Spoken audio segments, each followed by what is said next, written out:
you are right. We were supposed to start at 10 o'clock today. I mean, exactly. No, I was just assuming, and I think everybody else. I will remind you.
Preparing because they think that we will start at that hour. So maybe. Oh, we didn't give them the schedule? No, they didn't have the schedule. Only us has the schedule. Yes. Well, things that we've missed out, we should keep a list of it so, we're better prepared for Yes. Yes. So many things. Yeah. So you see that. Yeah. Yes. Maybe we need to wait. No, I will.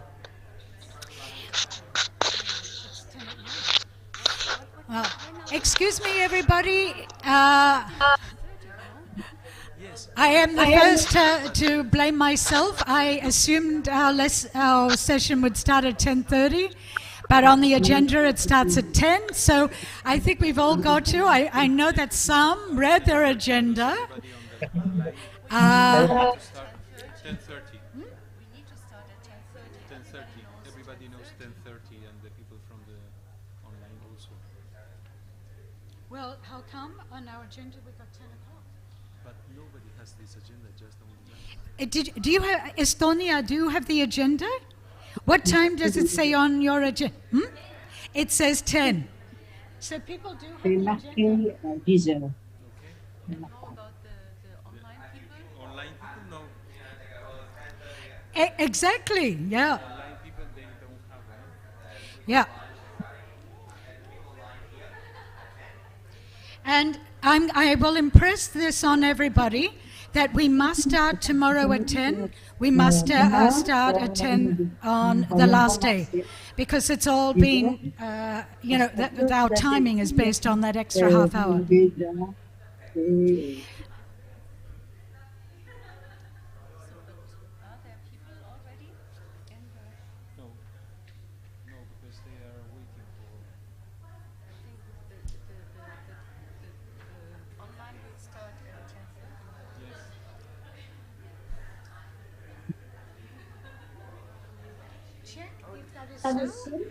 Because if they aren't starting till 10:30, we do the commissions first. That's But double check if they're yes. waiting.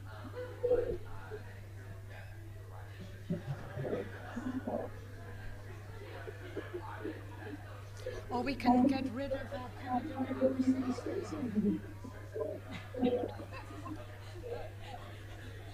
Those two nations do one once.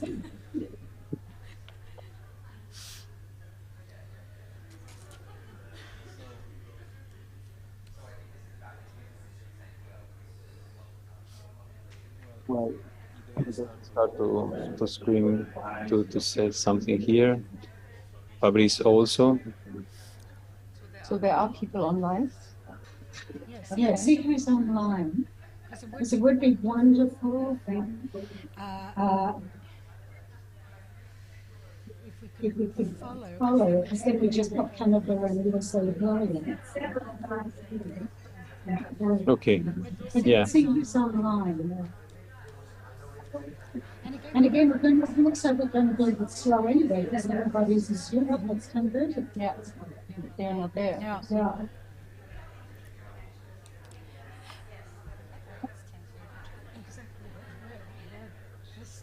The same. But we have to tomorrow.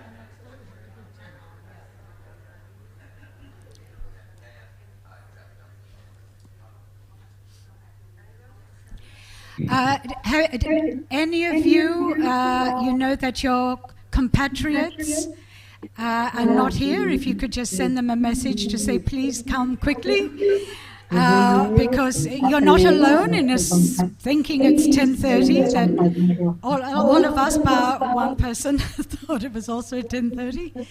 But we do need to start on time because there are people online waiting to join the council.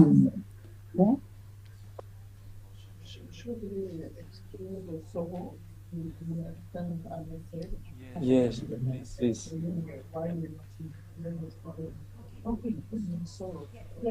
Do you want to explain? Okay. Yes. Yes, I have. Yes, yes. Just let me. Yes, I have the message here. I have the message here. Sorry, just one moment.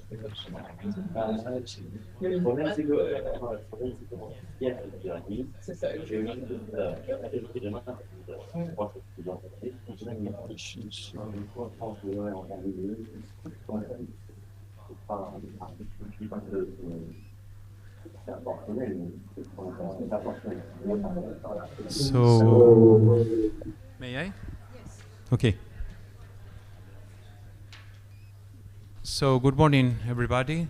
So, I just want to read some mail that Soro Badrisa sent to us because he couldn't be here with us. So he said, "Dear member of the executive committee and dear councillors, I am writing to apologize for my absence from the Bali Council. I did everything possible to participate virtually in the executive committee meeting and the council.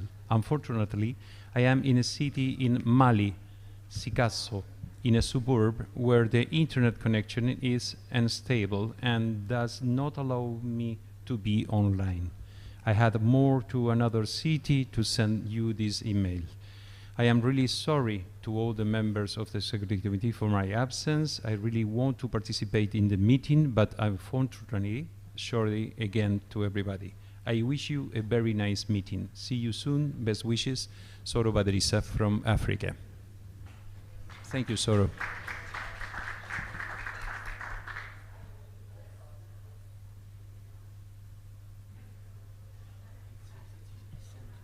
Later on, I will share you in a break. So we continue?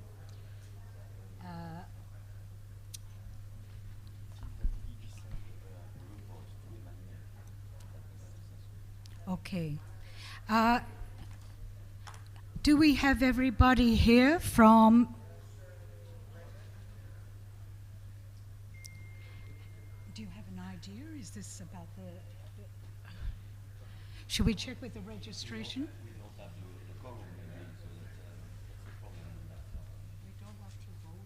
No, we don't have to vote. So are we starting Yes. with the three Americas? Yes, maybe. Yeah. We could start. Okay.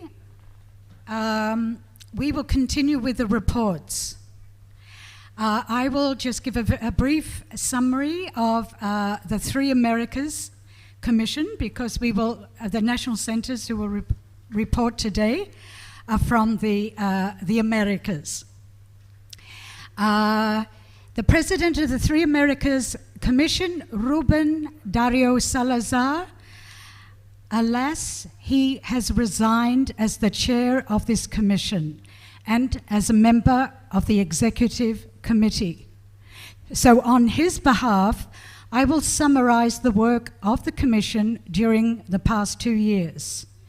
And I'll just add, we have an interim plan for the next 2 years so that the Commission will continue its work.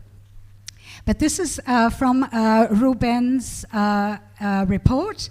So the Commission has focused on consolidating new national centres in the region, including the recently created UNAMA Dominican Republic. So let's give a clap. And strengthening existing national centres. So that is the thrust of the Commission. Due to the pandemic, face-to-face meetings were limited, whereas virtual meetings were quite plentiful. The meetings, one of the meetings, Ruben travelled on his own nickel to Santo Domingo in the Dominican Republic in November 2022 to meet the new members of UNAMA Dominican Republic. Now, virtual meetings and communications, the Commission created a WhatsApp group, UNAMA 3 Americas. And contact between the Spanish-speaking countries from Mexico to Argentina and their national centres, presidents, is ongoing and fruitful. Contact with the national centres of Canada and the United States of America, however, need to be strengthened. So the Commission projects and actions. There were a host of projects that have been considered and some are underway. A questionnaire was sent out in 2021 to all of the national centres in the Three Americas region regarding the kinds of projects and actions that should be addressed.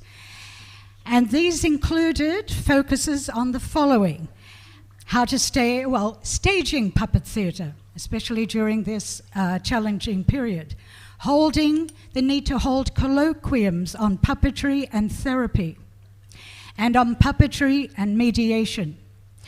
Workshops, they wanted more workshops and seminars for teacher training.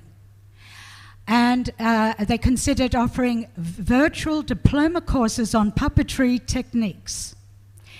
They wanted to develop more publications on puppetry arts and create a census on female theatre performances.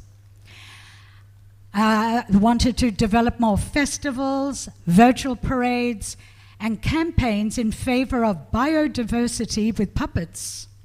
So a stress on biodiversity. And creating tributes to master puppeteers who died in 2022.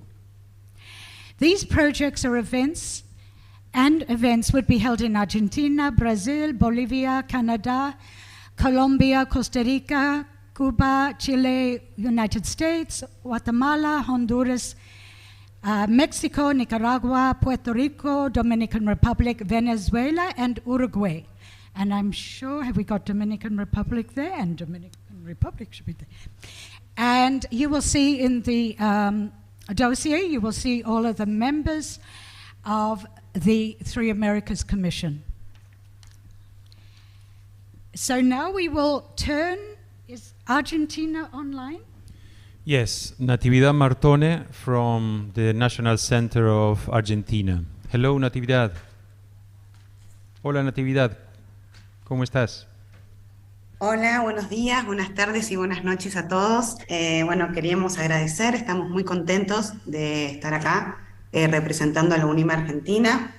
También estamos muy contentos de tener como parte de la Comisión Internacional a Tito Lorefici, que ha estado muchísimos años como presidente de la UNIMA Argentina y ha hecho su recorrido y ahora está ahí representándonos y también a todos los compañeros latinoamericanos, así que muy contentos porque nos permite también tener un vínculo más fluido con todo lo que es la UNIMA Internacional.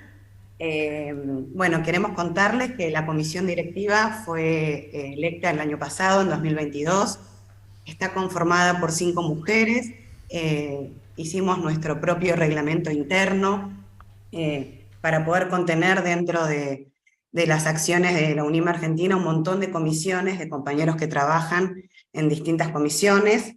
Tenemos una comisión de diversidad, inclusión y títeres. Tenemos otra comisión de biblioteca virtual que también se encarga de digitalizar un montón de material de de títeres que andan dando vuelta por la Argentina, y entonces la estamos nucleando y tenemos una página web donde todas las personas pueden tener acceso a ese material. Tenemos también una comisión de internacionales, que es la que se encarga de mantener el vínculo con la UNIMA Internacional, una comisión de comunicación, que es importantísimo para que todas las cosas que hace la UNIMA lleguen a los asociados, porque es en un momento donde todo es comunicación, a veces las cosas importantes se pierden en la urgencia de lo cotidiano. Tenemos una comisión de educación y otra de nuevos públicos. Nosotros somos 365 socios. En este momento tenemos activos a 109, que son los socios que han pagado la cuota del 2022, por eso los contamos activos, según el estatuto. Tenemos una comisión de género que funciona hace 4 años, donde dimos ya varios talleres. Ahora en el mes de mayo tenemos un nuevo taller que tiene que ver con las nuevas dramaturgias para las infancias, y otro que vamos a dar de nuevas masculinidades. Bueno, también está la UNIMA Argentina trabajando muy activamente políticamente en las situaciones que suceden en la cultura de Argentina, haciendo interacción con los organismos. Queremos contarles que a lo largo de toda la Argentina hay muchísimos festivales de títeres, tanto nacionales como internacionales, que casi todos ellos tienen el apoyo de la cultura de la nación a través del Instituto Nacional del Teatro, y que bueno, esto que estamos trabajando con la UNIMA Internacional, de poder fortalecer los vínculos y de lograr algunos corredores y cosas que se venían trabajando, estamos muy atentos, muy activos para que esto pueda suceder. Así que desde nosotros queremos agradecer este diálogo, la participación en el Congreso, y bueno, y abiertos a todo el trabajo que podamos seguir realizando. También no me quiero olvidar de agradecer a la UNIMA Internacional el apoyo que recibió la UNIMA Argentina en la pandemia, el apoyo económico que fue para nosotros muy importante. En Argentina fue un golpe muy fuerte, la pandemia, estuvimos casi 2 años paralizados, se hicieron muchos trabajos, como estuvimos viendo con todos los compañeros, de forma virtual, los títeres siempre siguieron avanzando y siguieron estando presentes, pero se nos hizo muy difícil salir adelante. Estamos atravesando un momento muy difícil en Latinoamérica, así que también muy agradecidos de que contemplen la situación de Latinoamérica para con el resto de la UNIMA, y bueno, eso. Muchas gracias. Muchas gracias, Natividad. Natividad Martone. Thank you very much, Unima Natividad. Argentina. Just a reminder, could you check the time of your when we start our meetings? I am the first to apologize. I thought it was 10:30, but today, tomorrow, and the final day we start at 10. Also, please make sure you register. It is absolutely essential, especially when we're voting, that we meet our quorum. And we only know who has registered each day if we have each of us registered. Our quorum is 65. That is 1/3 minimum is the quorum. Otherwise, our votes will not count. So please make sure we all register, and please tell your fellow council members if they're not here. I would also ask the registration desk to tell us how many people have Registered. Yes, our registration desk, if you could please tell us every morning, by the time we begin our meeting, what is the total registration figure.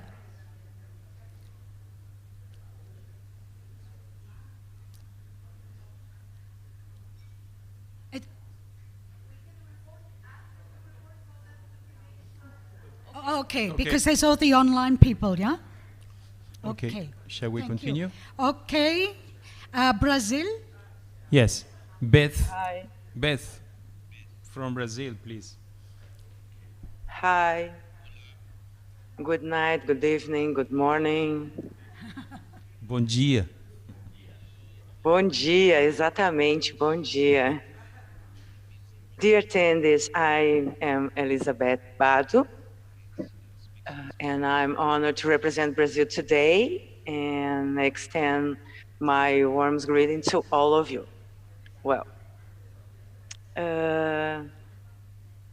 today, here in Brazil, we celebrate a special occasion as Unima Brazil marks its 50th anniversary.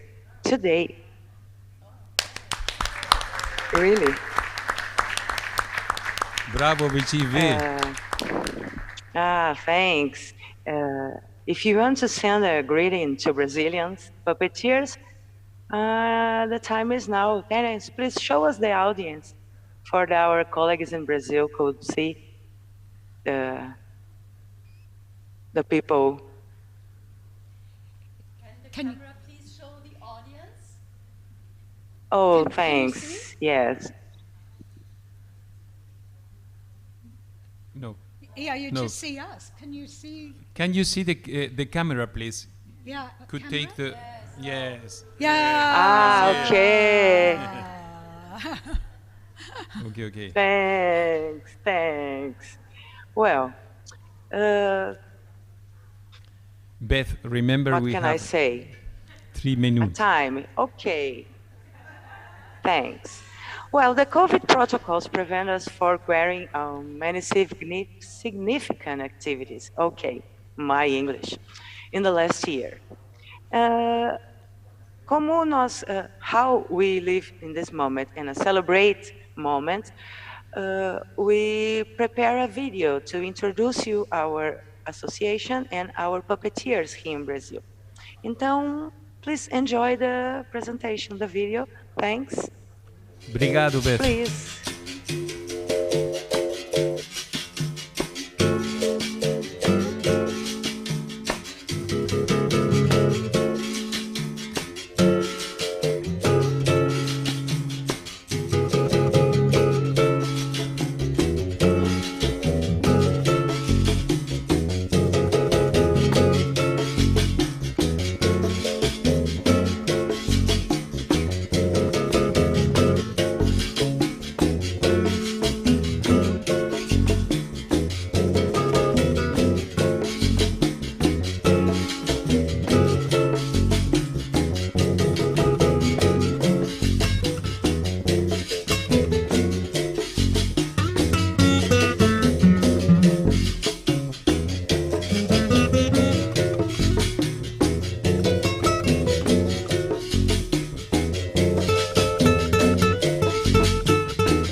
Bravo. Muito obrigado, Beth. Thank you. Happy birthday. Happy 50 years. Canada?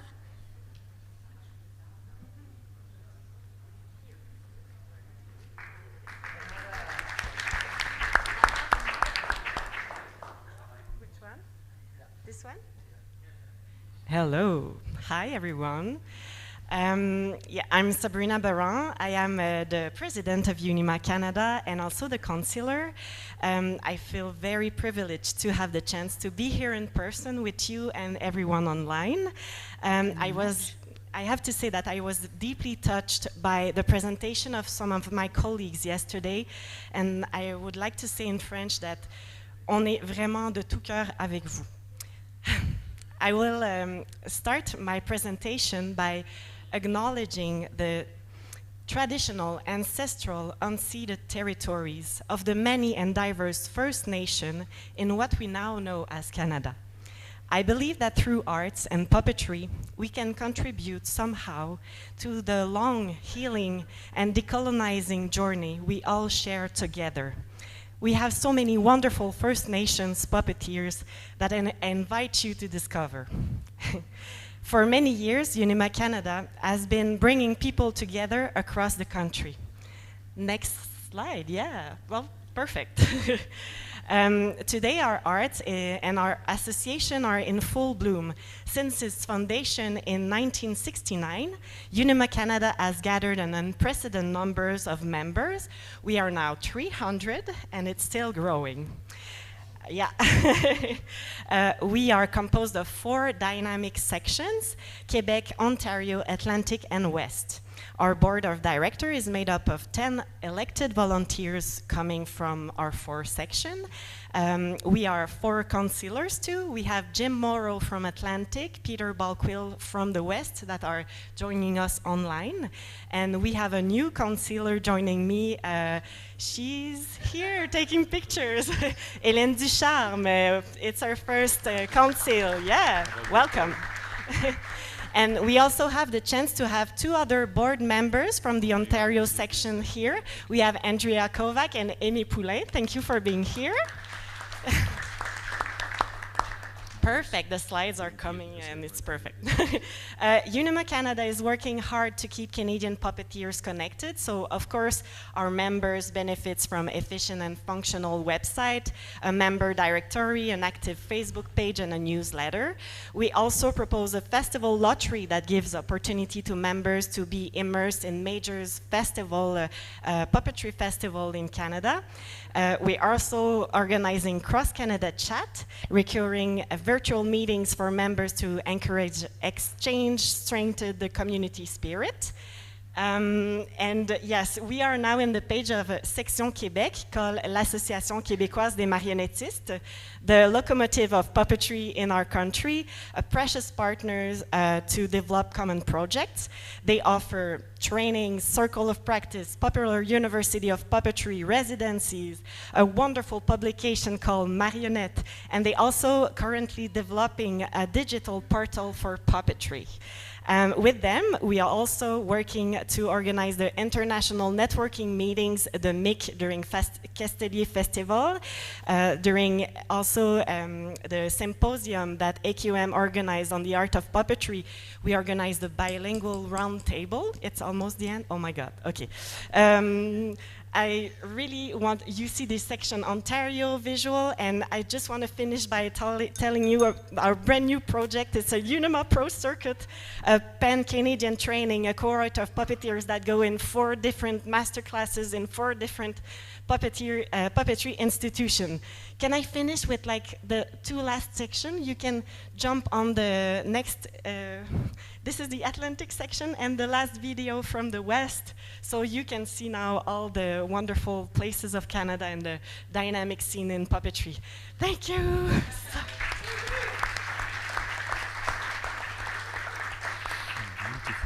This is the worst thing that we have to do up here.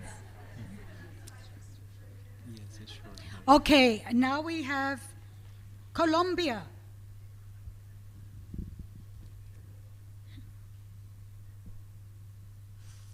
Colombia, ¿estás ahí?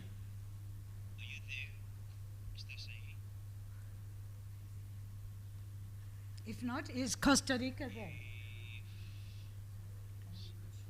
Okay. Yeah. Hola, hola. Kimberly is right here. Hi from Costa Rica. Do you hear me? Yeah. Hola, Kembley. Yes. Hello. Hola, hola. We prepared a small video for you.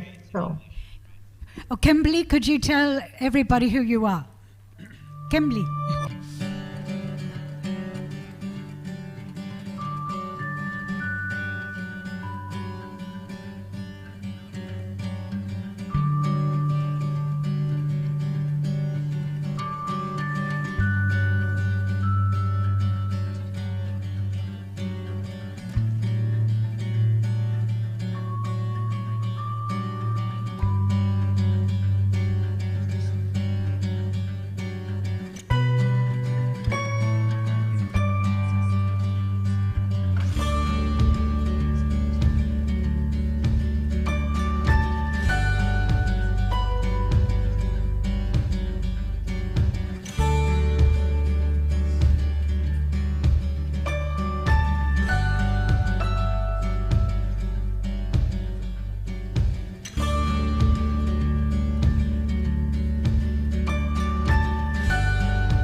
Yay!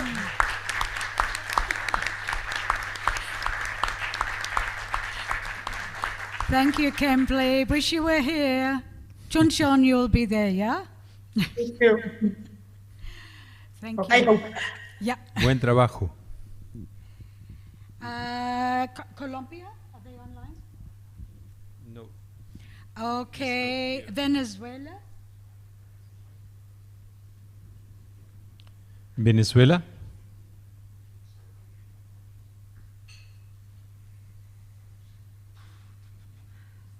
Peru?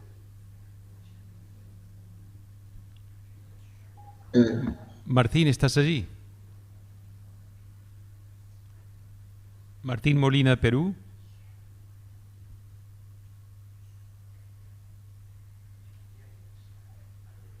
He's here, but...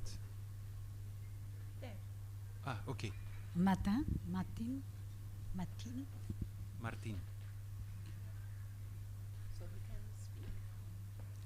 Martin, can you speak? Por favor?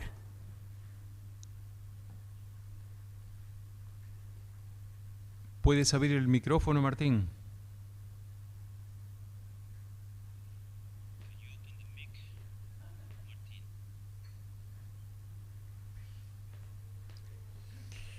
Bueno.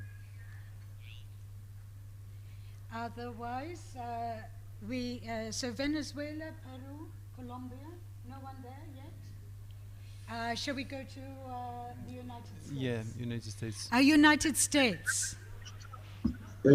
Buenos días, aquí Ok, estoy ok. desde Perú. Tuve un pequeño problema, mil disculpas.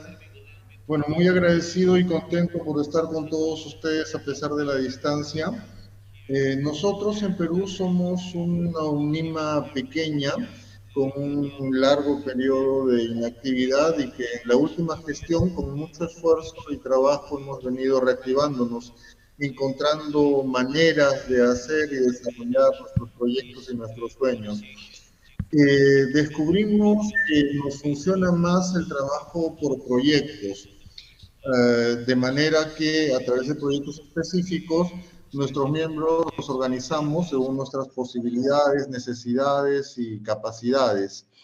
Y en este sentido hemos desarrollado proyectos principalmente virtuales como una herencia que nos ha dejado el aprendizaje de la pandemia. Dentro de ello, algo que ha tenido continuidad ha sido un ciclo que llamamos Titiricharlas, que son entrevistas a titiriteros de Perú, con la finalidad de dar a conocer el trabajo que se realiza y al mismo tiempo hacer un registro apuntando hacia generar una memoria del quehacer titiritero en nuestras tierras. También hemos desarrollado un ciclo que llamamos lecturas dramatizadas, en el cual tratamos de dar a conocer la dramaturgia escrita para títeres y publicada, la cual se trabaja a través de equipos rotativos de miembros del Centro Nacional que dan lectura virtualmente de textos diversos. Pero lo que más fuerza le ponemos es a las celebraciones por el Día Mundial del Títere. Nos parece que es una fecha particularmente relevante que puede generar un impacto fuerte y por ello en cada celebración tratamos de generar una actividad de alto impacto. En el 2022 realizamos un congreso internacional llamado Títeres y Mediación, en el cual tratamos de mostrar con especialistas destacados de diversas partes de Latinoamérica formas como los títeres pueden contribuir en diversas áreas. Eso tuvo mucha repercusión, la calidad de las ponencias fue bastante reconocida y posicionó tanto a nuestra institución como a los títeres en nuestro país. Para este año le dimos más fuerza a la edición de la primera revista virtual editada por nuestro Centro Nacional, la cual llamamos Titiritis, que el nombre viene de la manera como los niños de la nación quechua se apropiaron del nombre títere. Al no poder pronunciarlo, lo hacían a su forma y nos pareció muy simbólico eso de la apropiación cultural de la denominación de nuestro arte. Ahora les voy a dejar por allí el enlace para que puedan descargarla en el chat a la revista. Y bueno, ya terminando el tiempo, solo me queda agradecerles por la posibilidad de estar aquí. La verdad es que nosotros sentíamos UNIMA como algo bastante distante.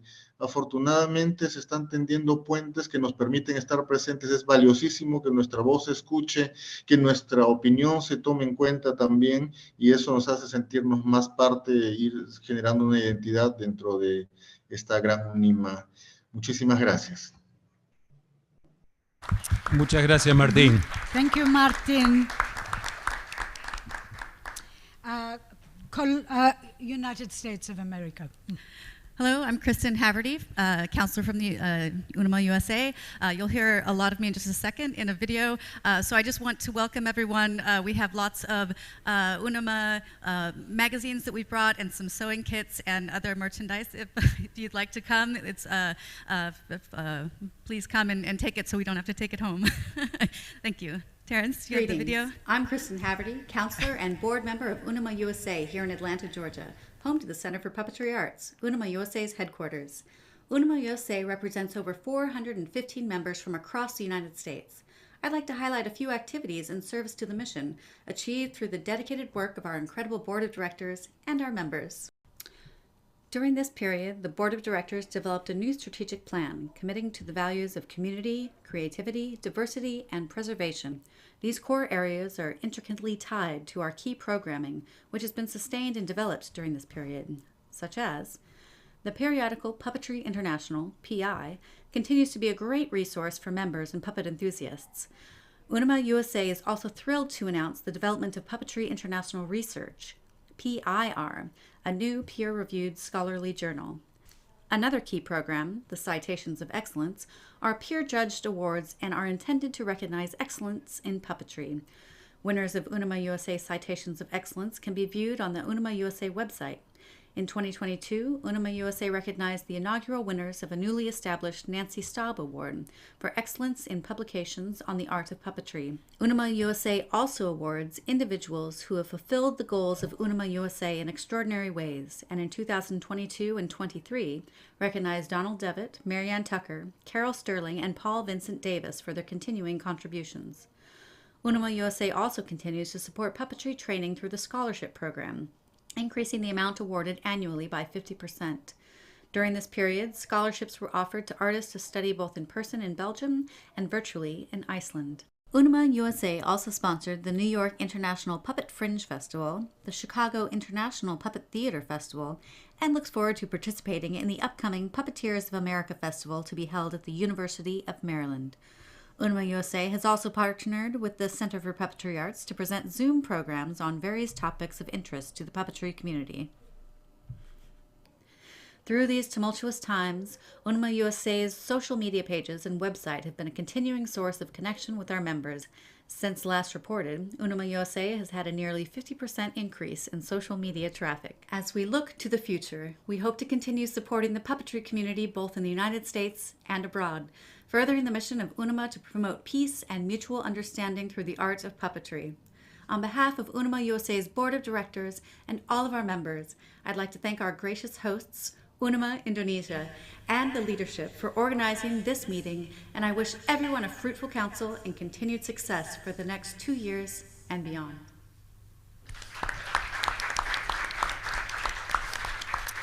Thank you, Kristen and Unima USA. Do we have Colombia? No. And who else was it? Venezuela. Colombia o Venezuela? Okay, I would like to see, we have a groundswell here, the continuation of the film from Unima Canada. Sabrina? Can we continue your video? That's all right, but if you, because we, yeah. It was already finished? Okay. You sure?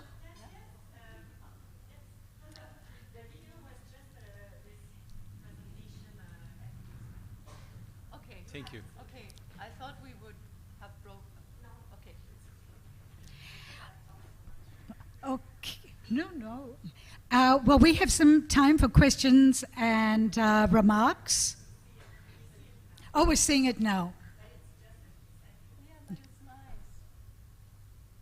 Is there sound?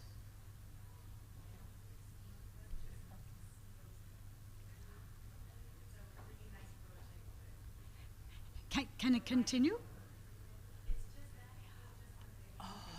Oh, okay. Okay. So any comments, any questions about this morning's national reports?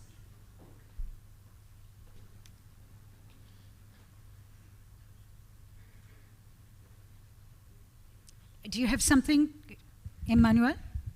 Yes, just if some people forgot to register, we're closing the voting lists this morning, so please come to the computer here that we can close the list. Yeah. If you have not registered this morning, could you please go out to the registration desk and register? If you have not received your voting cards, if you have not received any voting cards, please go out to the registration. No, I was here very early, and so yes. Yeah. You need voting cards. Shh, come on, don't shame them any more than they already. Come on, they already feel embarrassed. Voting cards? Yes. You have your voting cards? Oh yes. Oh yes. Where did I put my? Go out. You must go out and register. No, I got my voting card, but where did I put it?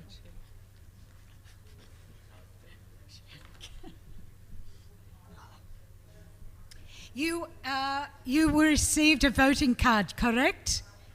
Make sure if you are holding the proxies for other councillors who can't be here that you have the right amount of voting cards.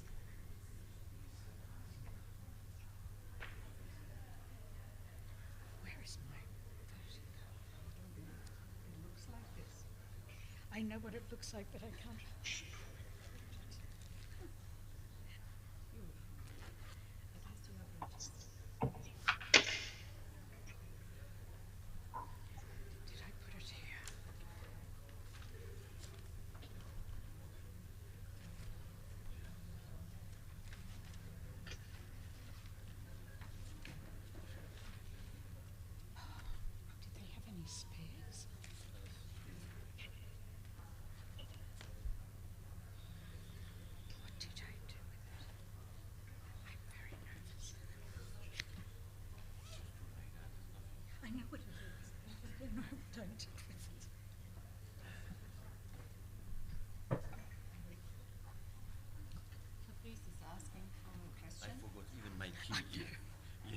C'est à moi de parler?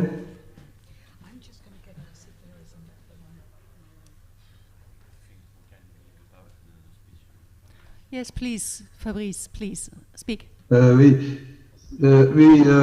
Karen Smith a dit au début du rapport que le président des Trois Amériques avait démissionné, si j'ai bien compris. Oui. Bon, alors je veux juste savoir qui est maintenant le président.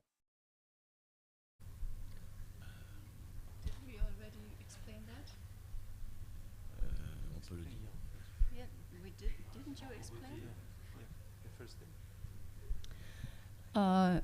At the first day, it was explained that after Ruben has resigned, there now is an interim, and the interim is Tito Lorefice.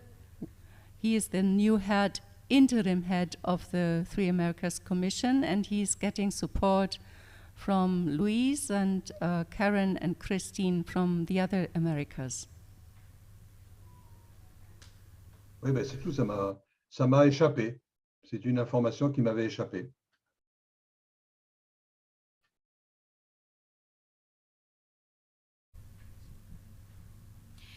Any more questions and or remarks? Thank you, Fabrice. That's a good point. We forgot to clarify. Actually, we did.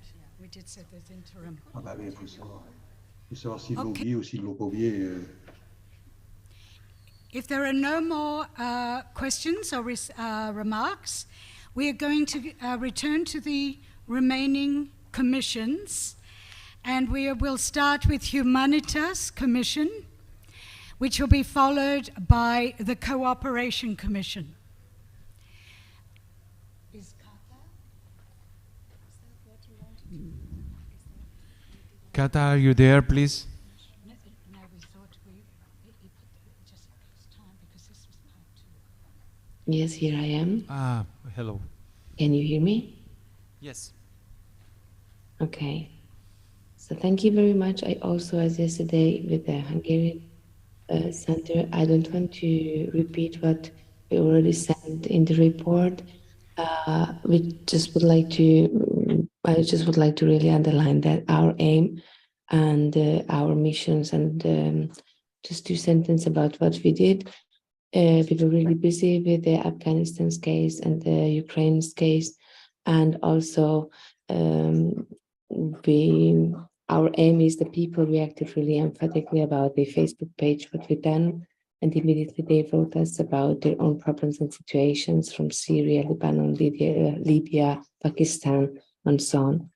So this makes us acknowledge that there is a lot of need everywhere, and that the help we can provide to reach the people is limited.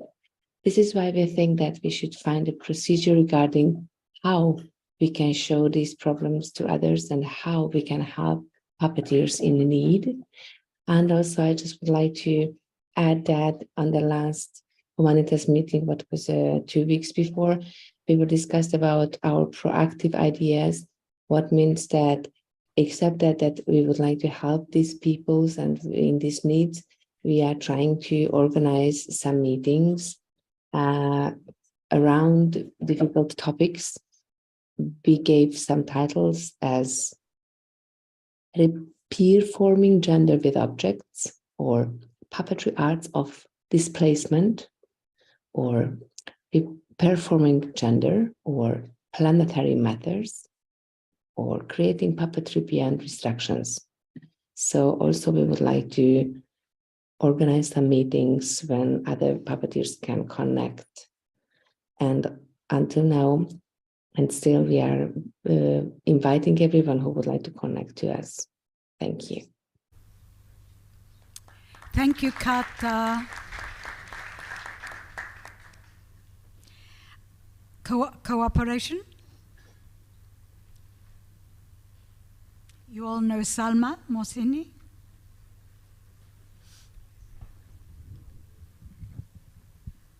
Hello, everybody. Good morning. I'm Salma from Iran and head of the Cooperation Commission. As these days, there were many people to ask me about the missions of the Cooperation Commission. I should say something about this commission. The report also is in dossier in page 59, and it's a short but complete report of our activities. But I think I need to share this with you, that the aims of this commission is to provide aid to puppeteers in a situation of catastrophe. It means natural disasters like weather, climate, earthquake, everything, and also political or social situations of extreme disasters like wars and these sort of things. The Commission provides support in the form of financial support to specific projects or people, like emergency aid, and support some projects for the development of puppetry to a significant degree in certain areas. And also some projects of puppet shows and workshops to children in different situations. I think this is the commission that should cooperate with other commissions like Humanitas. We were in touch a lot with Kata, and also with other commissions. We focused on our emergency aid these 2 years, and support many Ukrainian puppeteers and also Afghan puppeteers. We have very short video about the students that the Cooperation Commission tried to support to continue their study. Ukrainian Hello, my name is students. Victoria Danko. I'm a second-year student at IP Kotlяревский Kharkiv National University of Arts, Theater Faculty, the Department of Animation Theater, Acting and Directing. I've learned a lot of interesting things during these 2 years of study. Thanks to UNIMA, I can continue my studies in this difficult time for Ukraine. I'm very grateful to UNIMA for your support. Thank you for your help. Hello, my name is Elizaveta Kravets. I am a second-year student at the IP Kotlяревский Kharkiv National University of Arts, Theater Faculty, the Department of Animation Theater, Acting and Directing. I learned a lot of interesting things during these 2 years of study. Thanks to UNIMA, I can continue my studies in this difficult time for Ukraine. I am very grateful to UNIMA for your support. Thank you for your help. Greetings. My name is Vitaly. I'm third-year student of Kotlяревский Kharkiv National University of Arts. Last year was extremely difficult for all of us. When the active phase of the war began, life seemed to stop. Everything paused. I didn't understand what would happen next, whether I could continue my studies at all. I was far from my family, I was really broken, and it seemed that life was a mess.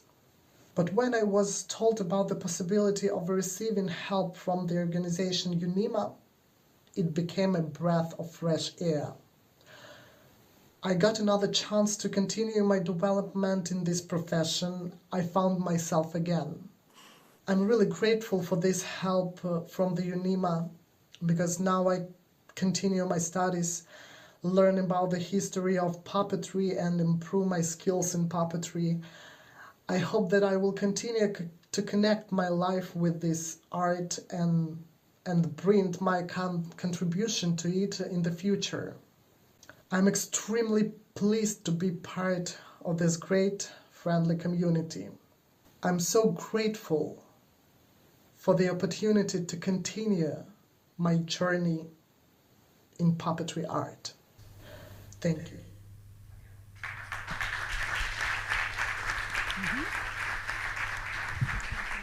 Sorry, I just want to say thank you to great volunteers of this commission, and also say thank you to our General Secretary Dimitri Jajno, because a month ago that it was difficult for me in Iran to have connections because of cutting the internet. Dimitri helped us a lot, and also thanks to Terence and Emmanuel and all volunteers of this commission. Thank you so much. Thank you, Salma. Tito has something he wants to say. Yes, just only 2 words to say that in linked with Solidarity Commission. 8 students from the Kharkiv University goes to Bialystok University to follow their studies, and we help to make this connection. And also I want to tell you that in the 2 of June we will have a meeting in puppet training, which is that program in the Professional Training Commission that we are running. We will have a meeting with the directors and with the students of the Kharkiv University to see how they works in times of war, and yeah, they will show not only their activities but their own needs. So just only to say that, and the link will be free for everybody. It's a link for Zoom, and we will put on the website on the 2 of June. Thank you. Salma, did you want to say anything? Thank you, Tito, about Afghanistan and how the UNIMA has helped Afghan puppeteers and families? You wanted to say something?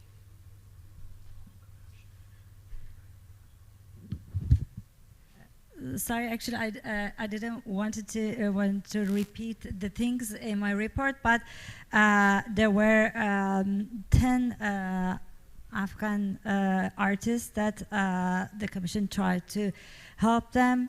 The 10 Afghans are artists, and also in whole 46 Ukrainians.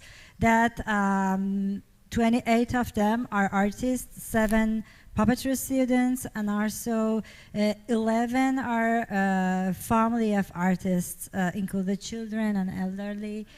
And yeah, that's it. But we also try to continue our connection with Afghan puppeteers, and also we try to have some connections with Turkey and Syria after the earthquake.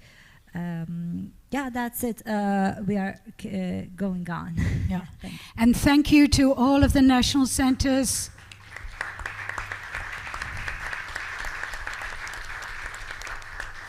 All of the individuals who have contributed to the crowdfunding funds and the emergency aid. Without all of the people contributing, UNIMA could not give much money, much support. So, Dimitri, and then yes, one more thing. about the collaboration with centers and UNIMA International. We need also to underline the work of the Humanitas Commission. Katak Sato was a very good coordinator of all information for all the Ukrainian refugees. So in all neighboring countries, so that in Poland, Czech Republic, Slovakia, Hungary, Romania, Bulgaria, and even also in Germany, we need also to say that the fundraising and also the emergency aid free of strings help 36 Ukrainian puppeteers, member of UNIMA Ukraine, and we support students in the University of Kiev. Last year we received a little bit some support, and we decided to help students to stay also in Ukraine to end their studies. So we for the first semester we helped 4 students. Each is 500 euros, so this it's a value for them. And in the second semester we help 6. So that in one way, and we have also different events in different commissions. But of course, in the World Puppeteer Day, we have also the chance to welcome the Kharkiv Puppet Academy in Charleville-Mézières. There was also a collaboration with the city, the Europe Commission, the General Secretariat, and also the UNIMA Ukraine. And of course, we have also spoken about Emerge project of Germany, and also now the new project of UNIMA Nordic with the 5 centers and the UNIMA Ukraine. And there are also a lot of action of all centers, but also supported by UNIMA International. And I wanted to say that we are very active to help all members in this crisis. Thank you. And I just want to add that members of the executive committee, personally, plus many of your countries within the regions of these conflict zones, have personally opened their houses. They have provided employment opportunities, education opportunities. I think the UNIMA family on the whole do their very best to help their fellows, and I just want to congratulate every one of you and every one of us. And please, back home in your countries, thank all of the others who you know who are doing this very important work for.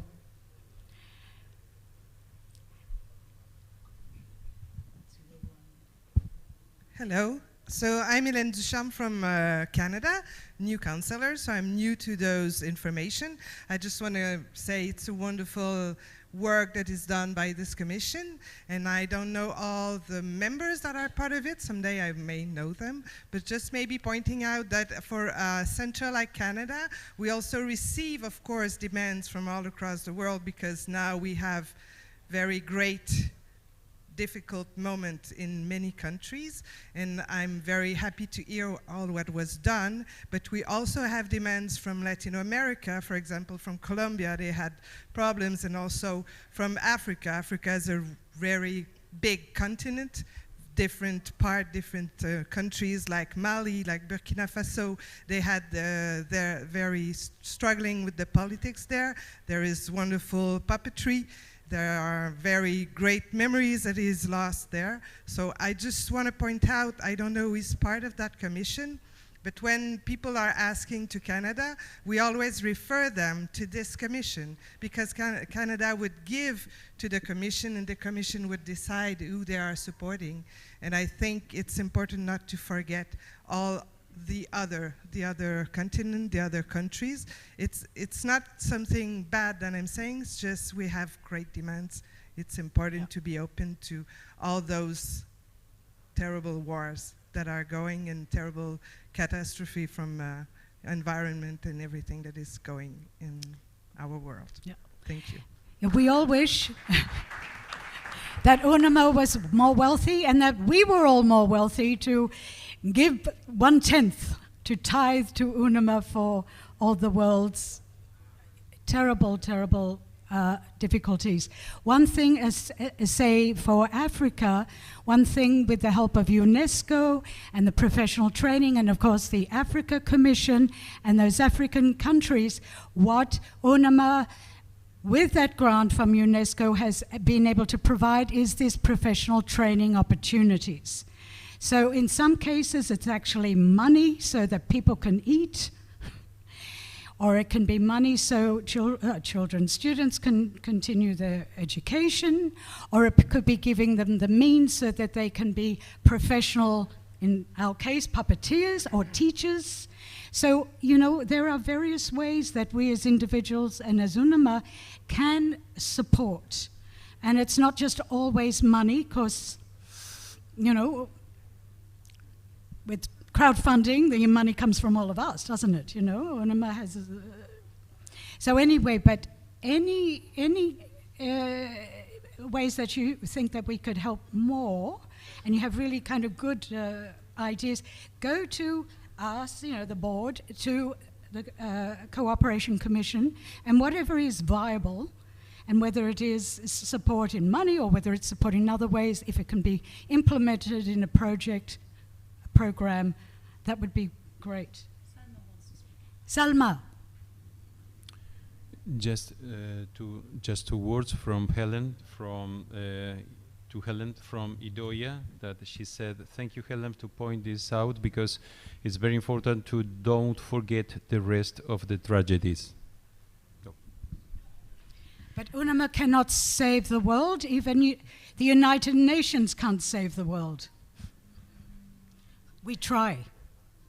Yes, we try, and you're right, Ellen, and we are going to update actually the system of requesting, because I think that many of people don't know that they have this opportunity to request for this, for example, emergency aid, or they have some projects in different areas that they can do. And we, with one of our new member of the commission, Mareike, decided to have some new system of request and promote this to people know. About Ukraine, it was great because the UNIMA Ukraine tried to inform their members about this opportunity. And yeah, you're right, and we update this system of requesting for emergency aid. Thank you so much. We'll just have one more comment from Dimitri, then we must continue with the other commissions. For the help, it's very necessary to have good contacts and good connection with the centers. So it's also important to develop it. And I have to underline the extremely reactive and proactive action of Terence Tan, because he's one of the first in the line of the communication with many centers, helping also everybody in UNIMA International and helping also the General Secretary, but he's very proactive and his work is very valuable. In this crisis, it was so crucial to have somebody helping and answering to the people. It's just, you know, maybe we can help, but we can answer. We can give a sign. So that in the cooperation and also in the view of UNIMA International, we need also to be a little bit open, not just to say, oh, how we can do. Of course it's difficult, but to have somebody answering when they are sending a message, and these people from the UNIMA Cooperation Commission, but also in the Secretariat. And I think I want to give a huge thanks to Terence Tan. Thank you.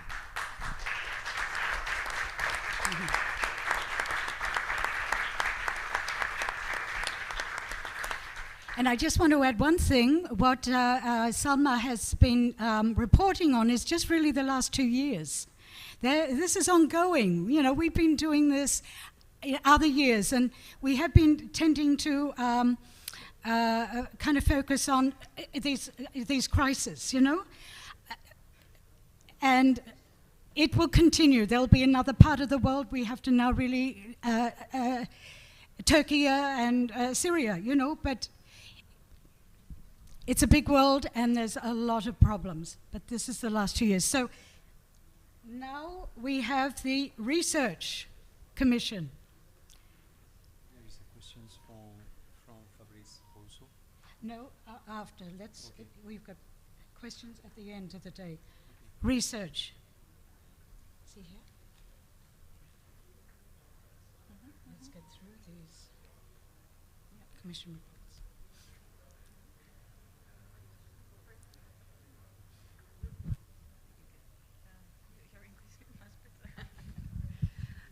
Hello, my name is Carriette Astles. My name is Katerina Dolenska. And we work together on the Research Commission. So there is a report in the dossier, which was written some time ago. We will just highlight some of the projects that we are going to be working on this year and beyond. We have two major projects which are going to be in focus over this year and next year. And we have some other smaller projects which we'll also mention. The first that we are going to be doing this year is a symposium on puppetry tradition, which is going to be organized by Katty, so I'm passing over to her. As I told you yesterday, it's a continuation of our research we started 2 years ago. It was trying to develop trying to research the term okay. Yeah. Sorry. Yeah. Really close to your mouth, okay, the mic. It's not very comfortable. I will try it. It's a research about the term tradition. We just started in the research in the Czech tradition. Now I would like to continue in the European tradition. But it's not only about the past. I think we should just observe how this term works. If the tradition is something what's 20 years old or 50, or it must be 200 years old, or the tradition if it's not something that is slowly dying, or if it's still developing. So there are so many questions to solve, and it will be in the area of European theater. Maybe we can go also farther in the next years, who knows.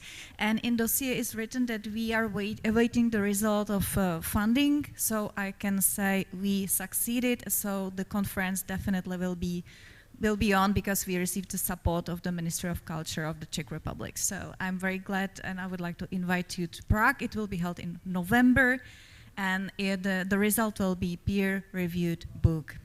Yeah, that's all about the symposium. If you have any further questions, please don't hesitate to ask me on the table.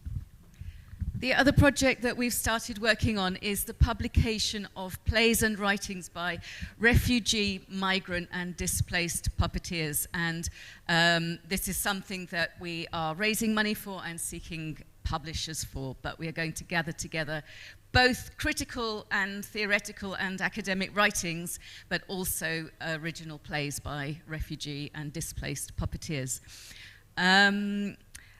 Aside from that, during this Congress, we've just started talking with South Korea Organizing Committee about holding a symposium at the next Congress in South Korea. And we have, I think, more or less agreed that the theme of that symposium is going to be borders, which ties in with our project on migrant, displaced, refugee puppeteers, but is a very open topic that can also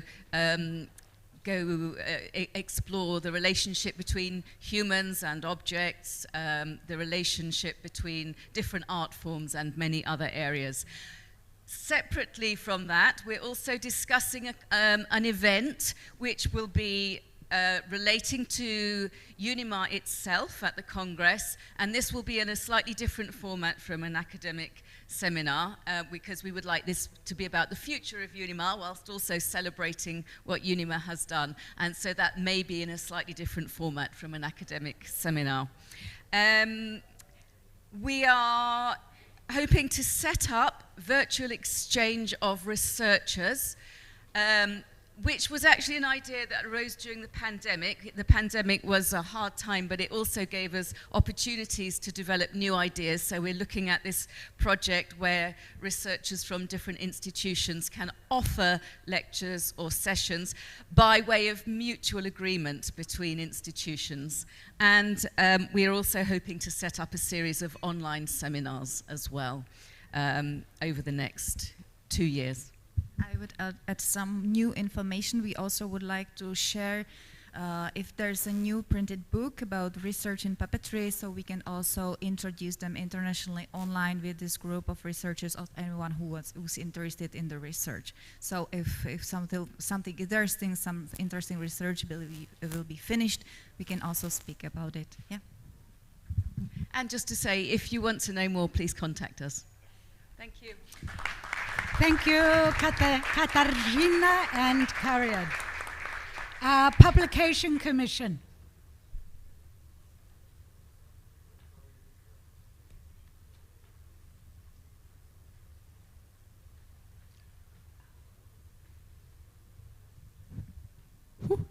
It works. Good morning, everybody. My name is Katarina Klančnik-Cutar from Slovenia, and I will make a report about our commission. So, our commission stands on the crossroads of history, contemporary puppetry, new productions, education, research, reports, critics, and it's either on paper, online, and so it's really broad, in a way, commission. 20 members and 8 correspondents are active in this commission, and I will point out some important points from our commission. So WEPA is ongoing project, huge project. We are now gathering some corrections to update, to correct existing articles, to add photos. Some new articles arrived already. Next phase are, of course, gathering new articles. But for that we need resources and, of course, researchers or people who can then proofread and so the new articles can go online. Thank you, Karen, for this huge work, and Karen is also still very active in WEPA.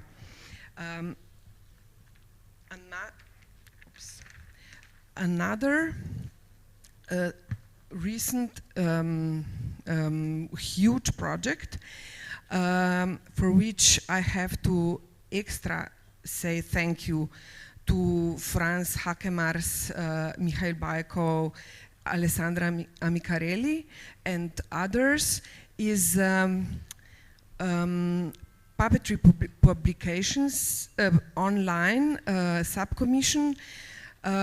Franz and Michael sent the letter and questionnaire to national centers and members in August 21 and succeeded to gather information about more than 55 puppetry magazines worldwide.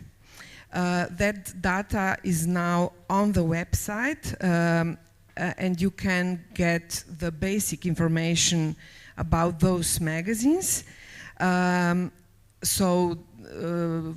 Information such as title, of course, number of issues, editors, specific language, and so on.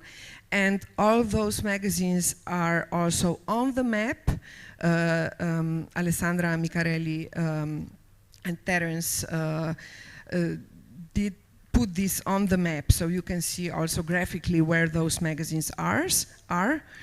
And this is really great project, so you have on one glance you can see those magazines. And of course, if there are some which are not included, please write to our commission.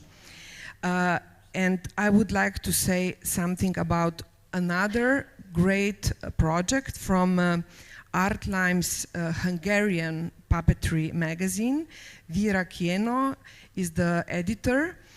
15th edition of this magazine presents in 3 volumes more detailed a lot of magazines which are existing about puppetry. In first edition there are presented 12, in second there are 11, And the third, not edition, volume of this edition, the third will be soon also alive. So this is really important and valuable database on the website from which you can go and go deeper and find something which interests you. And of course, that's never ending story. If you want to update something which is connected with things I'm talking about, please write us. So these are highlights from our commission. Thank you to all of you, and thanks for this great gathering, also people online. It's such a wonderful opportunity to be together and to share ideas once more after all these 2 weird years. So thank you once again. Thank you, Katarina, and all of your team. I just want to add something. There is now a 4th language edition of the World Encyclopedia of Puppetry Arts, the Encyclopedia Mundial des Arts de la Marionnette in Spanish. Now we have it in Farsi, and if Salma, could you give us the Farsi name of the latest version? Yeah, just tell us so that, and remember this. Yes, it is translated to Farsi, and the name is Daneshname Jahani Tat Arusaki, and it is going to publish very soon.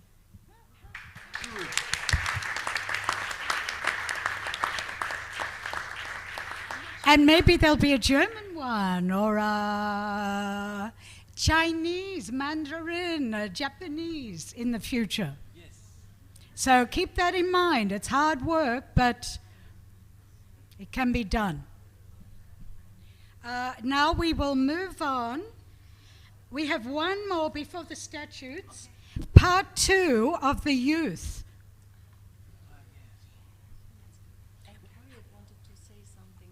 Okay, while you're walking up there, Carrier, does it pertain to your research? Okay, you could slowly walk up.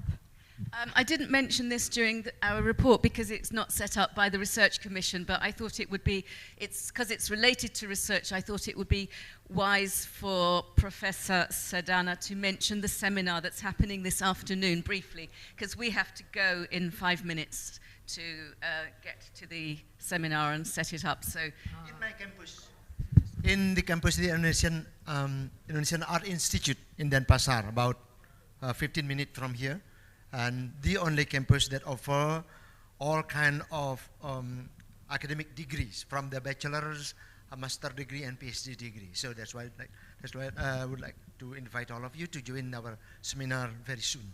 Thank you very much. I look forward to seeing you all in my campus.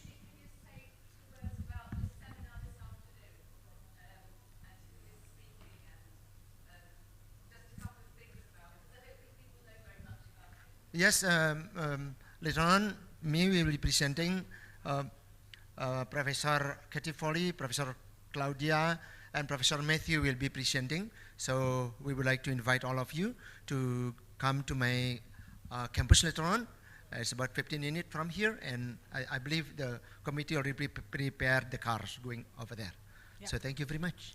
And Sedana, Inilman Sedana will be the keynote speaker.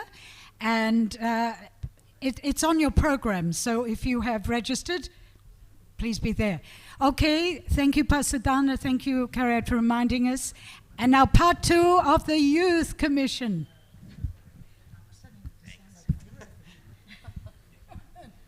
Hi, everybody. Thanks again for allowing me to present again with the visual aids that we prepared. we just wanted to really show the Youth Commission at a glance. So my name is Alex Joy. I'm the councillor from Australia. I'm also representing Anastasia Nastakova from Russia, the president of the Youth Commission. At a glance, our inception was in 2016, and this is version 2.0 of the Youth Commission. We have 8 wonderful active participants and members from all over the world, and consulting members as well. If I could have the next slide, please. Our mission is to create and develop a community of the younger generation of puppeteers in and around the world, and develop a sense of belonging in UNIMA for its younger members and newer members, and the non-members as well. We want to make a welcome space, and introduce members to the potential in UNIMA's leadership and really bring up the youth to create and future-proof UNIMA as an organisation. And really our focus is also on developing opportunities in education for youth as well. Our objectives the last 2 years have been to build communicative and artistic bridges between generations, develop policies in the executive committee for young, youth-focused and new UNIMA members, and develop a repository for data for funds to support young puppeteers. I'd like to report on a recent event that we did called A Vision for UNIMA, which I mentioned yesterday.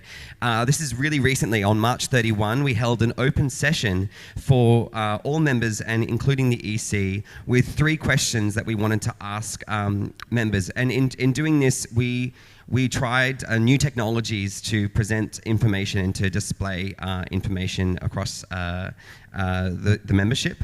We asked 3 major questions, and we're really trying to use this as the focus for our next 2 years.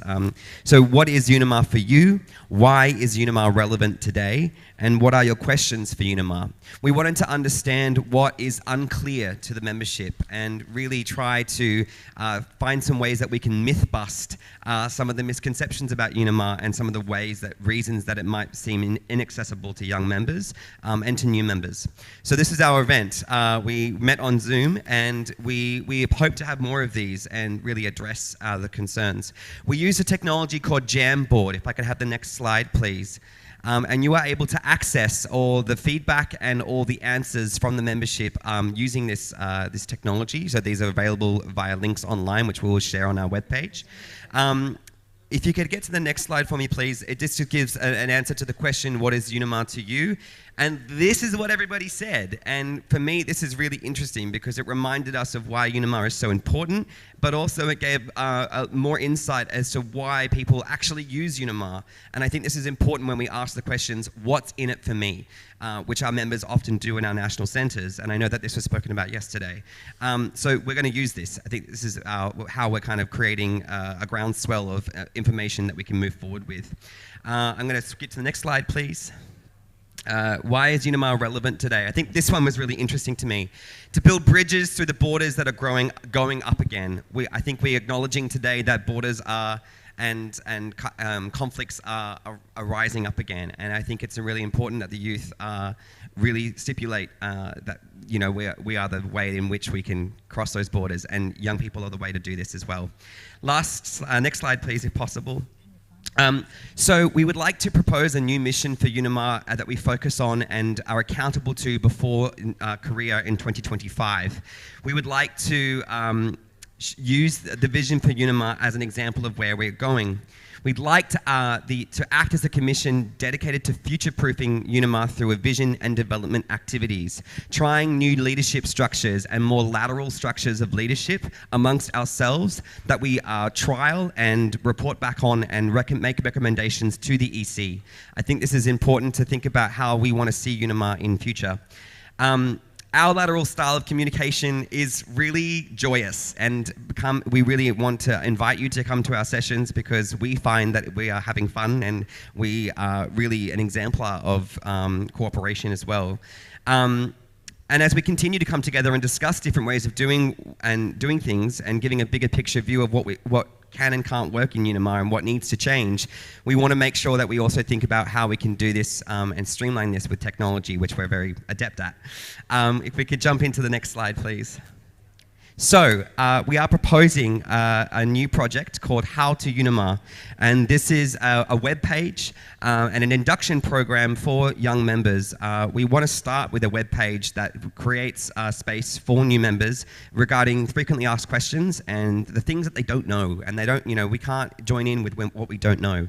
So yesterday, the day before actually, we met as a group here at the Congress, and the intention is to create pathways for new and young puppeteers to be more involved in Unima, and we want to make this an interpersonal approach, which will encourage new members to digest information regarding Unima structures and statutes in a really simple, graphic, well-designed way that makes it easier to, digest all this content that we, 218-page dossiers are a lot, and we need to make this easier to comprehend. So with good design, infographics, and regular contact, we can empower members to get the most out of Unima. I'll leave it there. Thank you.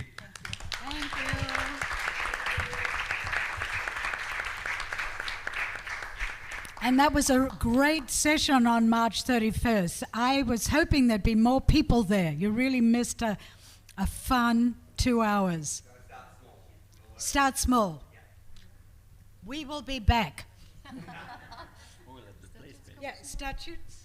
Yeah? No, I go down. Ah.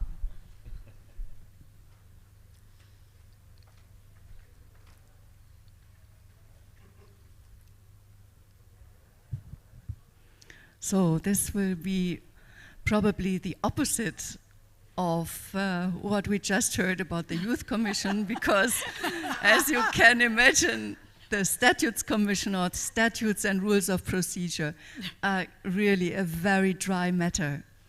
And this is exactly, excuse me, what? Like this? You've got a yeah. light on your Oh, face. that's good. Better. So this is exactly the reason why I took it over, because I thought it is important to do it, and someone has to do it, and I should give it a try. But to be honest, in fact, Unima is always something about friendship. And I have three men. They are my 3 musketeers. And it's so much fun to work with them, and I would like to really thank them very, very much. Carlos Canellas, Pierre Lanroll, and Kurt Hunter. Without them, I would not get through all these statutes, and you can see that. May we give them an applause, please? Yay.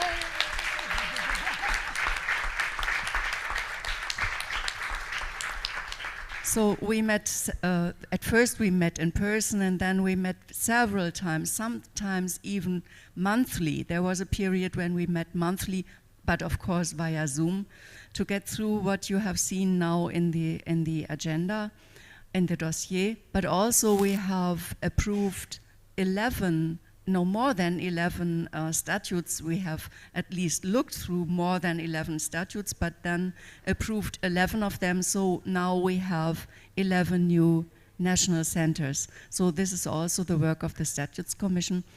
And I would like to give more space to questions and remarks at the end of this noon, or at noon. So my report will just be very short. Thank you for your time.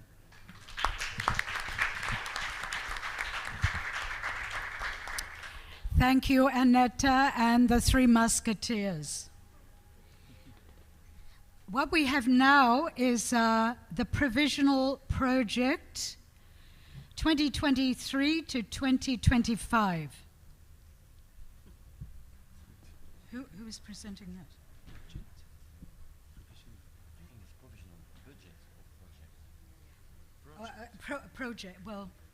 Project. Yeah. First the project and then the budget. It should be the other way around. Okay. So, okay. Thank you. So that the provisional project before the provisional budget, of course, next year it will be 95 years old. So that also is already an anniversary of Unima International. So we need also to think about what we could do now, about what we need to push in the light about UNIMA in this time of anniversary. And also we can say that next year, or the project for the next year, will be the start of on a project preparing the 100 years of UNIMA International. So because we cannot imagine that we will start in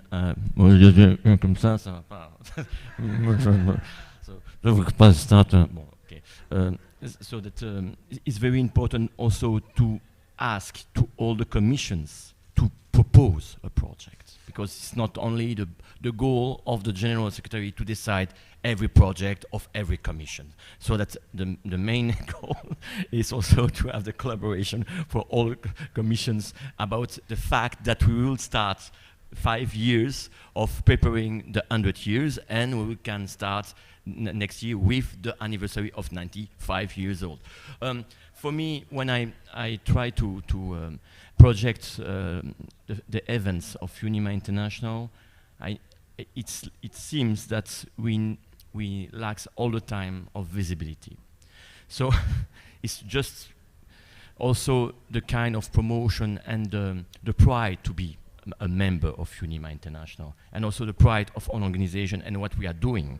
So that, but we can do more, of course, but already to give a kind of valorization of what we are doing already. That's maybe the goal of the General Secretary, to highlight everything what we are doing. So I will say that for helping the visibility of UNIMA International, I will ask you if you agree. I would like to propose an award of UNIMA International, as in the past, but we forgot this dimension of award of UNIMA. And I would like also to highlight traditions, some very huge figures in the contemporary fields, but also in the stage fields. We need to contact more puppeteers and to ask them to be more involved in our organization. That's, I think, is very important. We can speak about project, but we need puppeteers as member of an organization. So I would say that the best way to attract maybe the puppeteers is also to give them something, because it's all the time the question, what UNIMA gives to us. So, okay, we can give something, not only in the emergency situation, but also in the fact that we recognize your work, and you are very important for the puppetry. So UNIMA International, as for me, needs to be the World Puppetry Organization. So it's not just an organization as another, we are the World Puppetry Organization, the ancient, and with the vision of the future for the puppetry. So if we could, I thought just one award to give a kind of huge acknowledgement of the prize, or maybe, because if we start to have too many prizes, that will be a question, why this commission has a prize, why another not a prize. So I will say that there will be a prize of UNIMA International, not only from the board. That will be, we need to push a committee of every year. There will be maybe candidacy of members, direct by the president and by general secretary, to open the candidacy to some people that they could be recognized as major contribution for the puppetry arts. So that's, I think, it's very important, and we could start in price. Yeah, we can start to 2024. Like that, we can also try to involve more puppeteers, also inside UNIMA International. But before that, of course, we have different events important. And September 2023 will be the Festival of Charles de Mézières. So we have many commissions also, they can highlight project. But the main project, because we start and we talk about it today, is the huge event to have a World Puppetry magazine. I think that's the first step of something so huge, that imagine that all the puppeteers from around the world can have an information accessible and highlighting every different magazine from the world. So I propose for the September, next September, to have a huge a meeting with all the centers about magazine, and the fact to communicate about research, but also creativity. by the magazines. So that will be in the time of the Festival of Charles de Mézières. I would like also, this year, this is the 100 years of Jacques Félix birth, and I would like, maybe the Commission of Research is, yeah, Katerina is there. So I would like to ask if somebody from the Commission could be in Charles de Mézières, and also if we can prepare something, a text or a kind of contribution about Jacques Félix, that will be interesting. I would like also, in the same way that maybe differently, but I would like also to propose to have a meeting in Charles de Mézières, not for Commission, but I would like to ask to some members present in the Charles de Mézières Festival to speak about UNIMA. Not President of Commission, not members of the Commission, but I would like that individual puppeteers member of UNIMA International can speak in the time of Charles de Mézières about UNIMA and what they feel about UNIMA. So that I think it's also important to go out of on commissions, and there will be, and I ask Youth Commission to be implicated in this project in September. So that's some few elements that we need to think very quickly. But the most important thing is that for the 95 years, we need to think about something. And we are very late already. And I would say that we need maybe to propose, every commission's propose one important contribution in these last 5 years, for example, and to highlight this, and to promote this project that you succeeded to do it. Like that, also it will help also UNIMA. We will push the visibility of UNIMA on the website. The project is to ask to all presidents of commission and some members of commissions to speak about UNIMA in short videos, and like that we will attract maybe more people and try to give a face to these commissions for people. Maybe people needs to have a human relation, not only the protocolar way. And the president or the general secretary, but not only the treasurer has to also to speak. People can, when they connect to UNIMA International, they know the face of the treasurer, who is the president of South America, very quickly.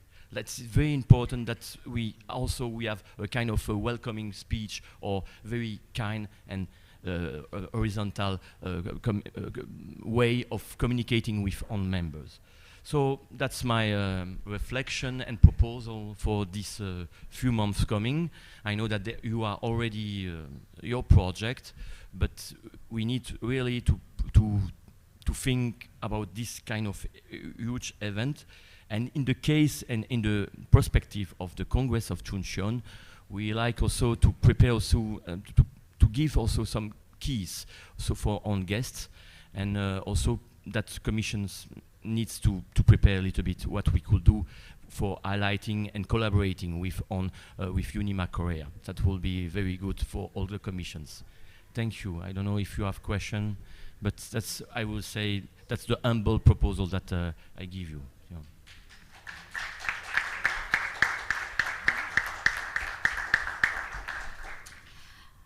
Thank you, Dimitri. Now Lucille for the provisional budget. Okay, no, you prefer, okay, you prefer. Oh yes, with the...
Hello, we will again come to the provisional 2023. We wait to have it on the screen.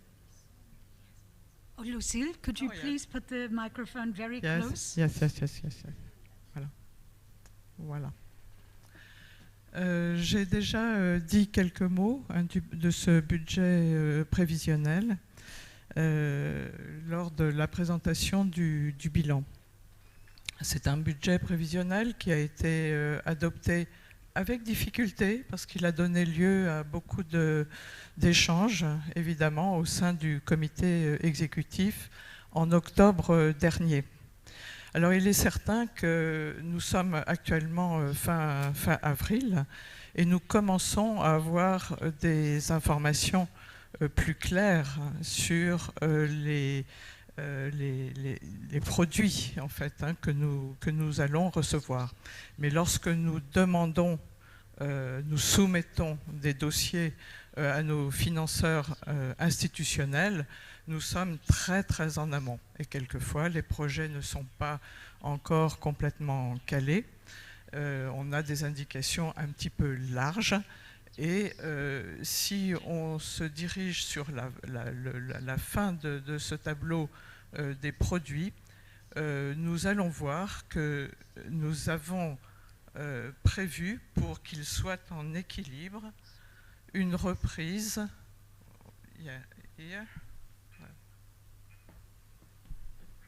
Ça ne marche pas si bien que ça, finalement, cet outil magique. Avec le doigt, c'est peut-être plus simple, hein, finalement, c'est la meilleure des technologies. Nous avions prévu, et c'est pour ça qu'il a été adopté avec difficulté, nous avions une reprise de plus de 11 000 € sur nos fonds. Hein. Donc, c'était effectivement un budget prévisionnel en déséquilibre et qui était comblé par une reprise sur nos réserves. Nous avons fait... toujours dans cette colonne des produits, des demandes supplémentaires à nos financeurs, voilà, pardonnez-moi, à nos financeurs institutionnels.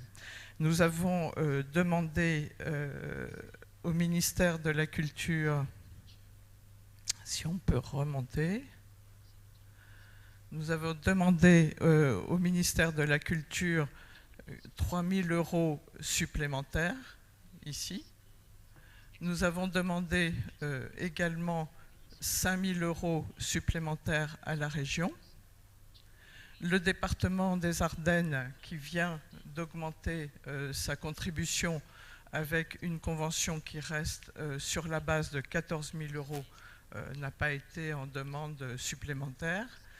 Et la ville de Charleville-Mézières, qui est à 11 000 € depuis maintenant 2 années, avait reçu la demande d'avoir une augmentation, une légère augmentation de 1 000 €.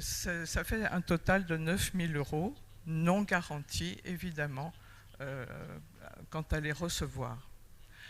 Les contributions des centres nationaux a été légèrement vu de façon plus basse qu'en 2022. Hein, vous rappelez qu'on avait quand même une bonne contribution de 24 500 €, mais nous avons jugé, et je crois que nous avons bien fait, qu'en reprise d'activité après le Covid, il y avait dans certaines régions du monde beaucoup de difficultés.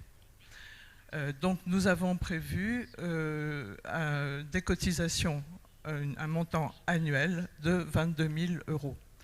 Nous avons également prévu, le secrétaire général en a dit quelques mots, des contributions complémentaires, c'est-à-dire des contributions venant d'institutions comme les musées ou d'autres structures permanentes, évidemment avec beaucoup d'ambition, puisque nous sommes à hauteur de 5 000 €.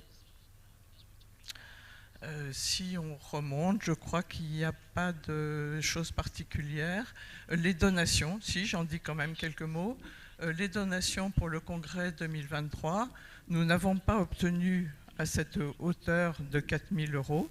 Néanmoins, vous avez vu qu'on avait la possibilité de reprendre un fonds particulier pour projets reportés, ce qui est le cas de ce conseil, qui devait être auparavant un congrès et qui avait été reculé dans le temps.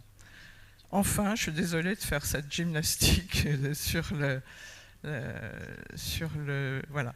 Nous avons par ailleurs des donations parce que c'est la grande ambition évidemment de cette mandature, d'avoir des donations en hausse, puisque les donations, nous avons fait un essai, une tentative, grâce à Emmanuel Castan en 2022, mais qui s'est finalement soldée par une non-résolution. Cela dit, nous avons gardé l'argent qui avait été à la base du projet. Donation 2 000 € et sponsoring 5 000 €. Voilà. Donc en regard de dépenses, donc on va remonter tout à fait en haut, les dépenses. Les charges générales, j'en dis pas grand mot puisqu'on a déjà signalé que l'espace, le headquarter, en fait le secrétariat général avec la location a bien été prévu en baisse, mais seulement jusqu'au mois de juin. Donc nous ajouterons 3 mois de loyer supplémentaire, juillet, août, septembre, puisque nous quitterons le secrétariat général à la fin du mois de septembre. Donc on rajoutera ici le montant de ce loyer. Il y a quelques frais de déménagement également qui ont été prévus ici. L'expert comptable, bien évidemment, qui est toujours à cette hauteur de 2022. Le reste n'a pas beaucoup d'incidence.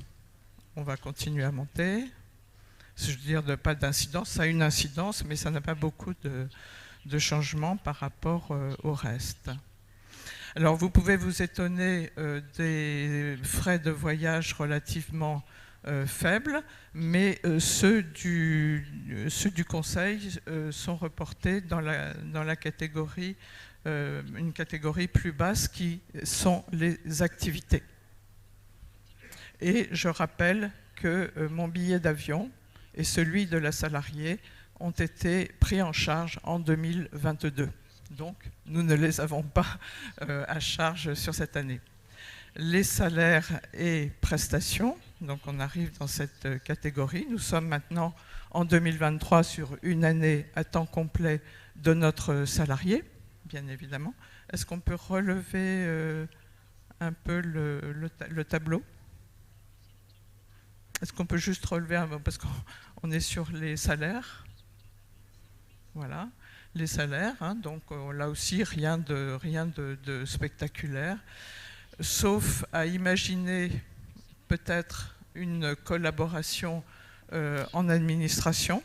J'ai rappelé les difficultés que nous avions. Ça ne relève pas des compétences d'Emmanuel Castan, qui n'a pas évidemment les connaissances techniques, et de moi-même non plus. J'ai toujours évidemment travaillé avec des administrateurs dans mes différentes directions d'équipe. Donc je ne possède pas personnellement la technique comptable. Voilà, Arsolut, le prestataire de services qui emploie Terrenstan, puisque vous connaissez, vous, Terrenstan, pour nous, c'est évidemment un prestataire de services Arsolut.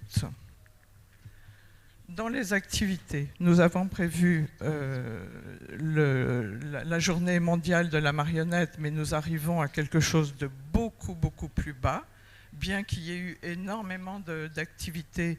Même l'accueil de Kharkiv s'est retrouvé finalement avec les subventions supplémentaires que nous avons obtenues être légèrement bénéficiaires, donc ça va revenir dans la caisse commune.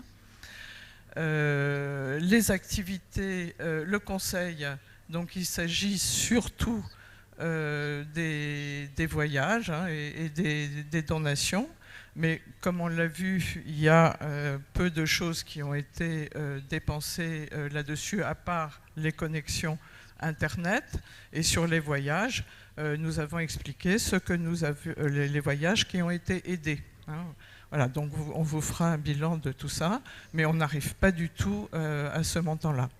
Donc les fonds, moi je propose qu'ils soient gardés pour de prochaines réunions où on a besoin d'aider des centres qui doivent être des conseillers, qui doivent être en ligne, bien évidemment, et surtout de commencer à provisionner autant que faire se peut pour le congrès en Corée, bien évidemment, parce que les billets, pour beaucoup de membres qui sont situés de façon lointaine, vont être élevés. Le projet africain, il est compensé par, je ne sais plus où il est, mais il est compensé l'UNESCO Participation, là, puisque nous avons déjà reçu les fonds en 2022. Voilà, il est ici. Voilà, et donc là ici nous avons la partie plus technique, comme je l'ai réexpliqué hier à Fabrice Guillot qui posait des questions là-dessus. Voilà, je pense qu'après je pourrai répondre à vos questions, mais nous avons vu que nous avions un certain nombre de petits matelas, de petites réserves qui vont diminuer bien évidemment ce projet de reprendre sur nos fonds de réserve. J'insiste, on s'est réjouis ensemble d'avoir une situation équilibrée, mais c'est une situation quand même, comme pour tous les équilibristes, elle peut être fragilisée par une difficulté qui survient, et notamment, bien évidemment, les subventions publiques actuellement. On a la fin du réseau Europe, je ne l'ai pas signalé, mais on en a déjà parlé. La subvention donc, de l'UNESCO, elle a été perçue en 2022 pour 2023. J'attire l'attention évidemment sur tout ce qui est dons et sponsoring. Il est évident que là, l'année est déjà bien avancée, et que c'est une partie qui était un challenge voulu par notre secrétaire général, mais qui demande beaucoup de temps de travail. J'ai une suggestion à faire également, et parce que j'ai ce souci par rapport à Charleville-Mézières. Je voudrais signaler quand même que le stockage lors de notre déménagement est à minima dans la nouvelle adresse, parce qu'il y a une proposition de 5 mètres cubes, mais ça représente très peu de choses, donc le stockage est à résoudre, et donc là il faut qu'on en parle en comité exécutif. Et puis je souhaiterais que, avec le souci de répondre aux financeurs français, et tout spécialement les financeurs locaux, c'est-à-dire la ville de Charleville-Mézières, le département des Ardennes, de bien préciser que cette délocalisation, on va dire, le fait de rendre les clés du secrétariat général et le fait d'avoir une domiciliation, elle n'est que provisoire, et ça pourrait être sous la forme, les membres de l'UNIMA soulignent l'aspect provisoire de cette solution d'hébergement et renouvellent leur demande d'intégrer la cité de la marionnette conformément à ce qui a été prévu dans le projet de la ville de Charleville-Mézières. Je crois que ce serait très important de bien signifier que nous sommes en attente d'une véritable adresse, d'une véritable maison. Et nous avons entendu en comité exécutif le souci exprimé par Madame Tang Dayou, qui a eu l'occasion évidemment de venir à Charleville-Mézières et qui a redit « c'est la maison de tous les marionnettistes ». Donc c'est vrai que d'avoir un espace physique est aussi quelque chose de très important. Merci Madame Tang Dayou d'avoir rappelé cet élément très important. Je voudrais attirer aussi l'attention sur le fait que On a parlé de la WEPA en farsi, mais je crois qu'il faut aussi se dire ensemble que la WEPA, qui a été un énorme travail, qui a demandé beaucoup de moyens, de force et de moyens aussi, parce que beaucoup de contributeurs l'ont fait bénévolement. Mais il est vrai que ça représentait plusieurs années de travail.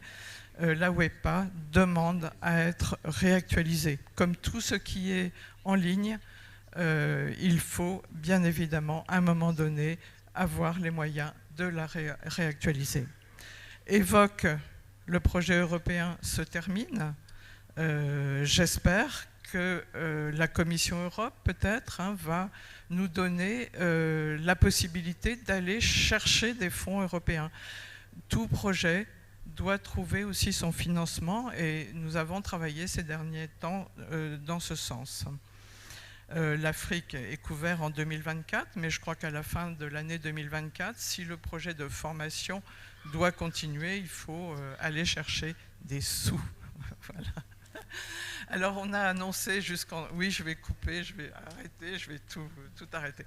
Mais je voudrais qu'on regarde un dernier tableau, parce qu'on a annoncé que jusqu'à 2025, on regarderait le futur.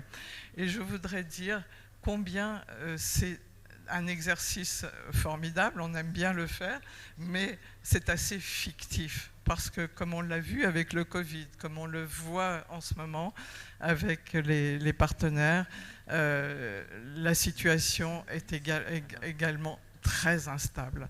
Donc, ces tableaux-là, on les a, bien évidemment, et on voit quand même quelque chose de très, très intéressant.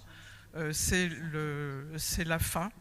C'est la fin de ces tableaux où on voit que si nous n'avons pas de moyens financiers supplémentaires, nous grignotons petit à petit nos réserves. Voilà, donc c'est vrai que le fait de trouver de l'argent ailleurs, de façon privée, envers des fondations, envers d'autres sources de financement, pour compléter des projets, est absolument capital. Voilà.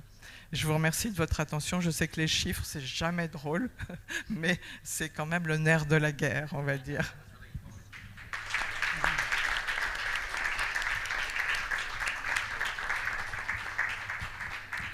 Any questions or remarks about the provisional budget? Annette Dubs?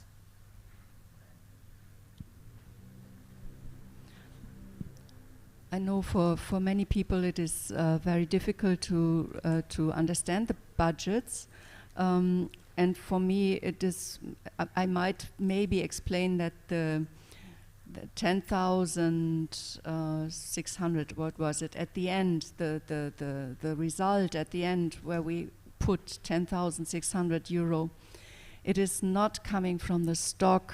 And it is no debt, it is coming from something that has already been given in 2022 and that we could apply to the next year. So I think that is a very important point to understand. And the second thing that is important to understand is if we want to receive sponsors, if we want to receive donations, please read through the motion of Dimitri again. This motion where he asks for opening the membership fees to associate members.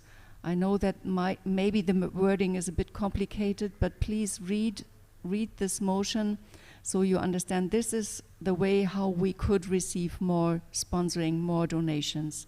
And as you can see, it is very important for the next years. So. We have two here. One from Fabrice, another from Kata. Fabrice, you have a question?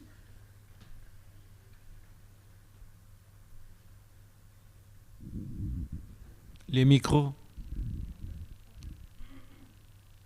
Fabrice, you need to unmute. Something. Ça y est, là, vous m'entendez? Yeah. Oui. Bon. Je voudrais le redire, comme comme il a certainement dû être dit, écrit dans le rapport que la commission de révision doit soumettre au comité exécutif tous les ans, hein, que, en fin de compte, c'est toujours la France qui finance, principalement. Il n'y a pas de, à part les cotisations, il n'y a rien qui vient de l'étranger. Bon, ça c'est une chose. Ensuite, j'aimerais qu'Absolute passe en communication, parce que si on lit bien le dossier, on le voit plusieurs fois dans la communication, parce que ça représente quand même, alors, deuxième chose, ça représente quand même 38% de la masse salariale, ce qui n'est pas négligeable, hein. Donc, je repose la question parce que j'ai pas eu de réponse. Est-ce que comme la trésorière met dans son rapport augmentation prestation d'Absolute, plus 300 € mensuels, donc ce qui va nous faire grosso modo dans les 15 000 € par mois. Je voudrais savoir si c'est un mi-temps, si c'est un plein temps, combien d'heures par mois, combien d'heures par semaine. Je suis désolé de reposer la question, mais pour une autre association, pour la moitié de la somme là, on demande des comptes toutes les heures. Alors, Fabrice, c'est Lucille Botson qui parle, qui vous répond. C'est 1 500 € par mois, ce qui a représenté une augmentation de plus 300 € par rapport à 2022. Il y a eu une première période voilà, où nous n'avions pas plus de moyens à contribuer. Donc c'était 1 200 € par mois. Étant donné le travail qui était fourni, il avait été prévu qu'il y aurait une augmentation en 2023, une montée en puissance. Alors je rappelle, mais je pense que la personne qui pourrait le mieux nous rappeler, puisque nous avons une convention bien évidemment, qui décrit les tâches pour une année, confiées aux prestataires de services Arsolute. Je pense que là, c'est important de comprendre qu'il y a la communication, et ce qui est en cours, les réseaux sociaux notamment, et puis les mises à jour sur le site. Mais il y a aussi justement cette recherche de fonds qui est indiquée sur le tableau qu'on vient de regarder pour le budget prévisionnel 2023. Et ce n'était pas un petit challenge, encore une fois, que de monter ce curseur. Alors, je passe peut-être la parole à Dimitri pour revenir sur ces éléments-là. En français, ok. Donc c'est un exercice d'équilibriste, puisqu'il faut quand même projeter quelque chose. Il faut quand même avoir un projet. Donc il faut quand même avoir aussi, malgré tout, l'envie de projeter l'UNIMA dans une nouvelle dimension et répondre aux défis face auxquels nous nous trouvons. Fabrice le remarque très bien, et depuis de nombreuses années, nous remarquons que nous avons une dépendance presque vitale, mais plus que vitale, totale, vis-à-vis des fonds de la France. Donc à un moment donné, un jour ou l'autre, il faut se poser la question de savoir comment on peut faire avancer notre organisation de manière positive, dynamique et ouverte. Donc on peut pas, évidemment, notre siège se trouve à Charles-de-Mézières, et il faut aussi internationaliser nos revenus. Je veux dire, c'est le plus grand enjeu je pense même de mon mandat, c'est de proposer en tout cas une vision pour essayer de chercher de l'argent chez les membres associés, c'est-à-dire des organisations, des institutions, des fondations, des écoles, des musées, des compagnies, des universités, toute organisation qui est en relation avec la Marnette et qui bénéficie d'une manière ou d'une autre, en tout cas de l'expertise de l'UNIMA internationale. C'est aussi une manière de valoriser ce que représente l'UNIMA au niveau de nos futurs partenaires. Et d'ailleurs, il y a une proposition de faire une distinction entre partenaires et partenaires stratégiques aussi, si on travaille avec des organisations qui souhaitent lancer des projets avec nous, ou s'ils souhaitent notre expertise pour qu'on puisse justement réussir dans un projet. Évidemment, chercher de l'argent à notre époque suppose des spécialistes. Nous sommes tous des volontaires. Donc il faut quand même se rendre compte que chercher de l'argent, c'est écrire des dossiers qui sont souvent de 70 pages. C'est quand même relativement compliqué. Si en plus on a 3 projets en cours, qu'on doit répondre à des emails, qu'on doit, je sais pas, vivre sa vie, avoir une famille, gérer son propre théâtre, je suis secrétaire général, c'est ma situation. Donc quand même, il faut rester concret. Le secrétaire général ne peut pas travailler à plein temps pour l'UNIMA international.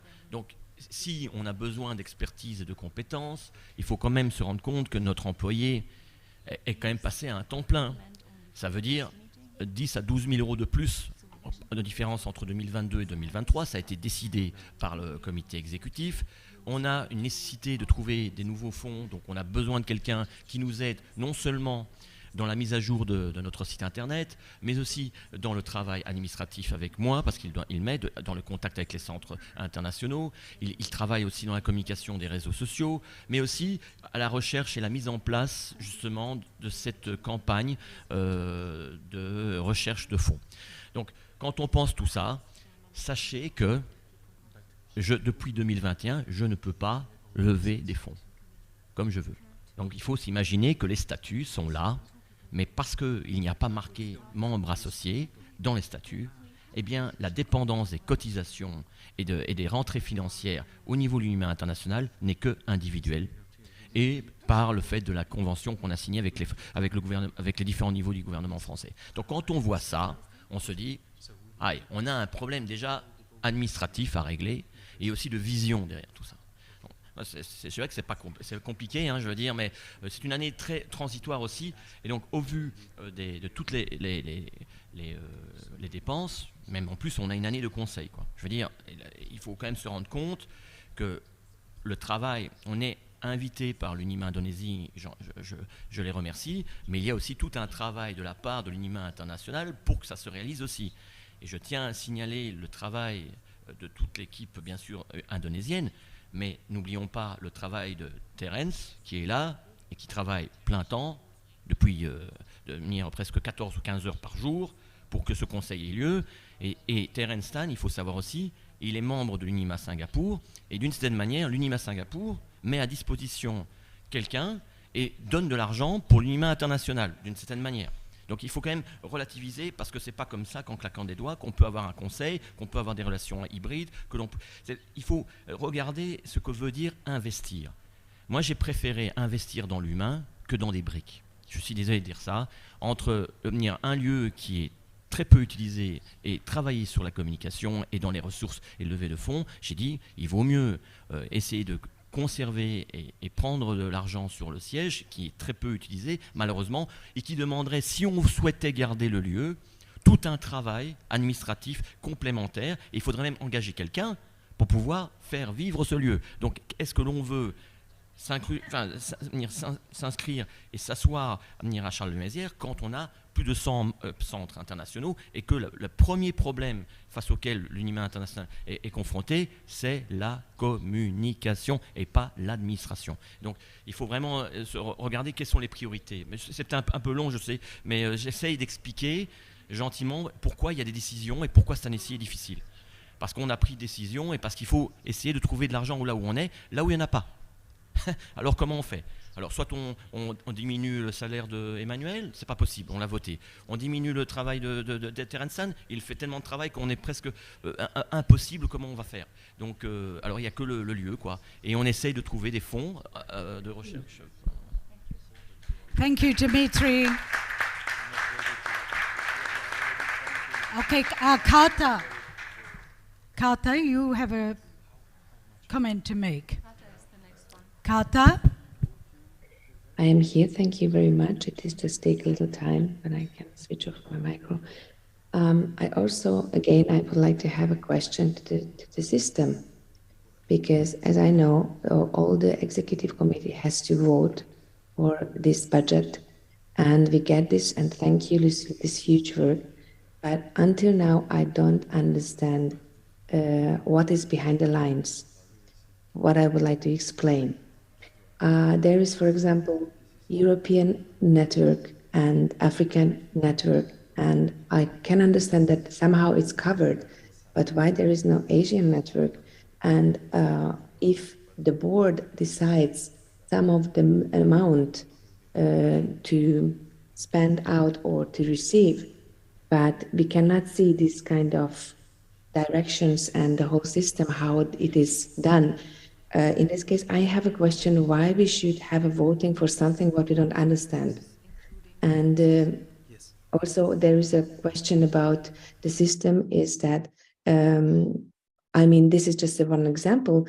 Yesterday we had spoken with Kariad about how we can start this kind of system rebuild. And I have more added question that if there is, if we will decide that we would like to make civil organization what is based on the democratical level, in this case, I really do not understand that if there is a so huge work fulfilled by one person or two who are trying to drive the whole organization's economical background, why we cannot make, I mean, it is just an example from the Hungarian law that there is a committee who are checking these incomes and outcomes, and not the members has to vote on something what they are not understand clearly. This is my question. Thank you. Thank you, Cartel. Lucille?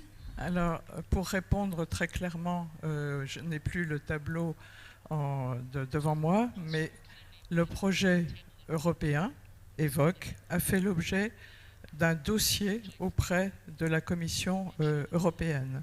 Et il a reçu un financement. Il s'agissait d'un projet couvert à hauteur de 60 000 € avec l'ensemble des partenaires, l'UNIMA étant l'un de ces partenaires. Donc il est en fin, il est en bilan actuellement. Vous avez vu d'ailleurs qu'il y a juste un montant de 1 000 € en 2023 et les personnes ici présentes vont recevoir à la fin du Conseil un petit document qui est, comme Clément Perret-Jacot l'a souligné hier, extrêmement intéressant par rapport à l'engagement professionnel des jeunes professionnels dans la vie active. Ces projets-là ne sont pas gérés par l'UNIMA. Nous recevons une partie d'argent qui couvre ces projets. Voilà. Donc ça fait l'objet d'une demande auprès de l'Europe. Rien n'empêche, bien évidemment, qu'une commission soumette un projet également que nous pourrons soutenir et aider. Celui-là date de longtemps. Peut-être que les plus anciens se souviennent qu'on a fait des efforts réguliers pour soumettre des projets à l'Europe qui n'ont pas été acceptés. Et celui-là, qui était un partenariat limité avec beaucoup de conseils du porteur du projet, qui est à Amiens, une compagnie française, a obtenu les fonds. Et nous nous en sommes réjouis parce que ça nous a permis de le mener. Et ça avait été donc vu ensemble au comité exécutif de Pilsen. Voilà, et je crois que Kata était présente en personne. Le projet africain, c'est la même chose. C'est la commission Afrique qui s'est mobilisée. Alors Emmanuel a beaucoup aidé également, puisque l'UNESCO, évidemment, demande de remplir des dossiers. Elle a aidé à remplir les dossiers, mais ça peut être de la même façon fait pour une commission qui pose la demande. Les projets doivent trouver leur financement. Je l'ai répété à différentes reprises, et ce n'est pas, Kata, je suis désolée, ce n'est pas une ou deux personnes qui décident. Ces projets passent en comité exécutif. Et ça me met un petit peu en colère, parce qu'effectivement, je ne veux pas qu'ils continuent à se dire des choses qui ne sont pas justes. Il y a des choses qui ont circulé, c'est derrière nous, on tire un trait, mais il y a beaucoup de choses fausses qui ont été diffusées auprès de différentes personnes, notamment le membre du comité exécutif, mais aussi des personnes extérieures au comité exécutif. Je suis très claire là-dessus, on doit arrêter les fausses informations. Merci. Yes. Excuse me, may I have the voice back? May I? Can you hear me? Yes, could you please, we have some Yes, other people thank who you. need to talk, so we're running out of time. If you could be very precise. Yes, very precise. I'm so sorry, Little, if you misunderstood me. I am not talking about some kind of one or two people. I just make an example, and I was not saying it generally. The question is that if we have to vote on something what we don't understand, and we are not an economical persons, why we cannot make a procedure? And the main question is this, like that. For example, we call it in Hungary, it's a supervisory board who are a member of economists who are checking the civil organization's background, the financial background. And it is not depending on one person or two. I mean that it is not something what you have to be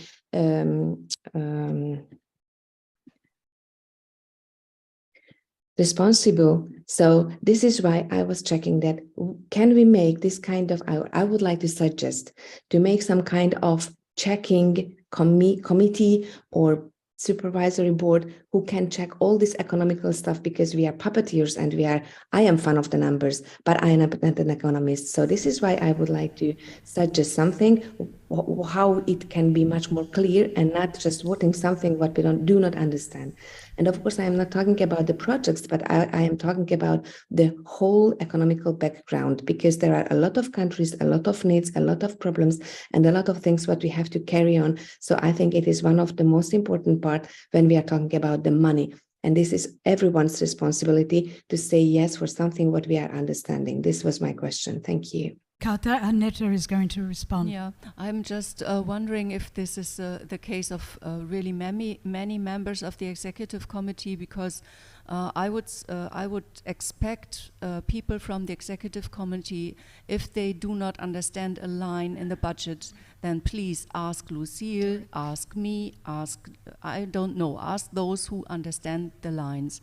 And then I would like to state that, of course, we have an auditing commission or auditing committee who is always controlling what is what has been done financially, and all the fiscal things in France are very complicated, and they, if the treasurer doesn't work correctly, we have also this professional accountant who is doing her work and is being paid by us. So there are a lot of institutions controlling the financials, and if there are questions to what is meant by this, then please just maybe ask me or ask Lucille. That would be the best way. Yeah, so that is my comment on this. Thank you, Annette. Thank you, Lucille. Thank you, Kata. Franz. Thank you. I'm Frans Hakemars. I don't have a shirt from the Netherlands, red, white and blue, but from Puppet, Paper Moon Puppet Theatre from Yogyakarta.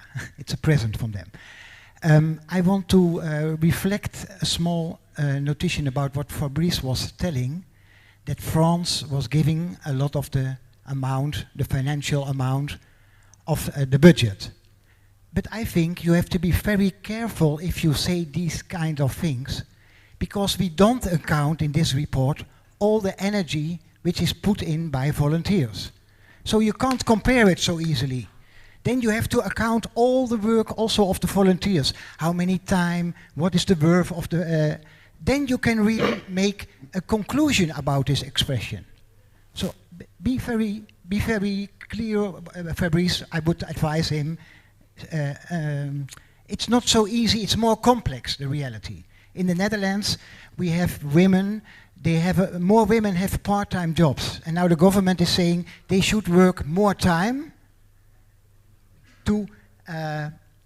because there is a shortage in everything, in transport, in hospitals, and so on. But they don't consider that those women are doing a lot of volunteer work. It's not so easy. If you would do that, they think that each woman is then sitting in and drinking coffee and doing nothing. But they're doing a lot of work. So it's a little bit more complex. Thank you. Okay, thank you, Frans. We have 2 announcements. There might be more, but Annette? Maybe I would like to announce the quorum we have today, because that took us some time to count everything, also the digital people present. So today we have 28 voters online, and we have 50 voting people present, including all the proxies. That means we have a quorum of 78 people, which is much more than we need. So this is one of the announcements. And the other thing is we will have the lunch very soon, and I would like you to think during the lunch or when you are talking with your friends about the election committee. We have to elect people in the election committee who is going to serve UNIMA during the next 4 years. And we also need to elect a managing president for this. How many? Is it 3 members? 3. I think 3. I think 3. And also we need a managing president for the upcoming session when we start to vote. When it comes to the extraordinary Congress, we need a managing president. And also I would like, if there are volunteers who would help us with 2 volunteers who would help us with counting the votes online and in prison. In prison, yeah. Feels a bit like that, doesn't it? No, that's very good. And because a number of us want to go to the seminar, Ibu Yulita, is the bus going to be in the outside the lobby, and at what time?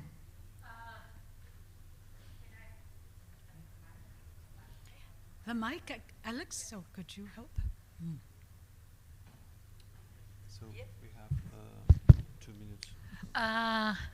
Ladies and gentlemen, we are preparing lunch.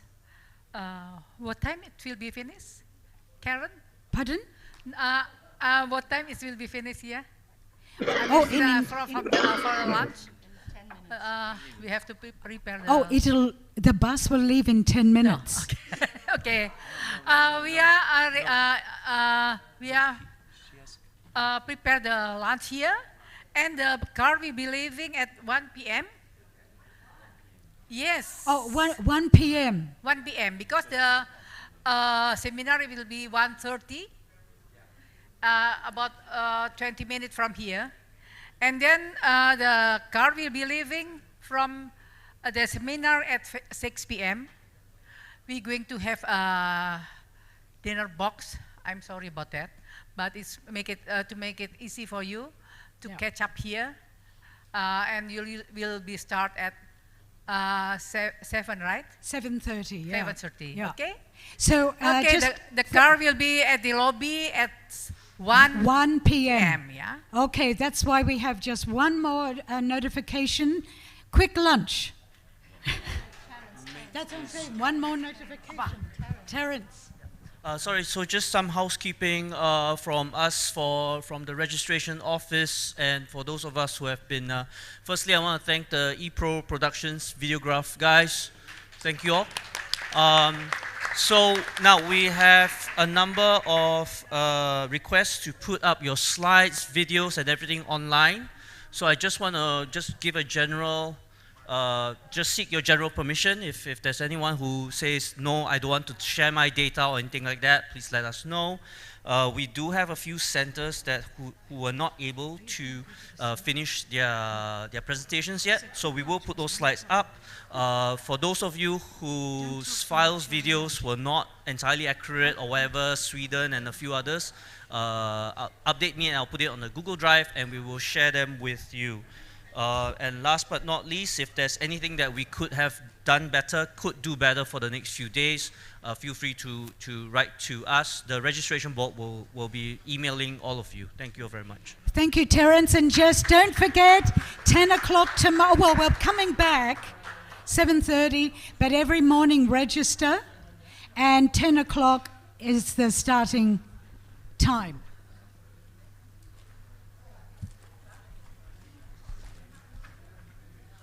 So we have one volunteer to count here, the guy from Australia. He's going to. Are you a volunteer? Alex? Alex? Will you be a volunteer, rapporteur? Oh, what? I mean, No. account.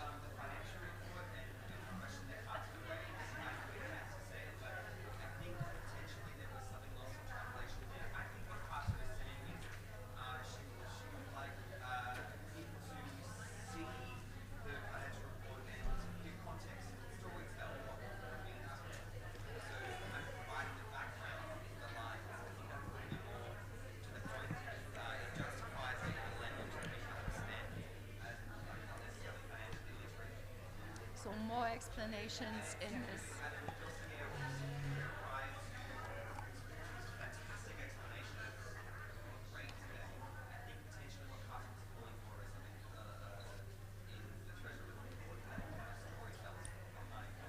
Yeah. Okay. Yeah, but I think also if she has questions, we're an executive. She should be asking if she doesn't understand. She should be going directly to Lucille. She doesn't bring it up in the council as though we're keeping things from her. Or Yeah, that sounded as if the EC is voting on something they don't know.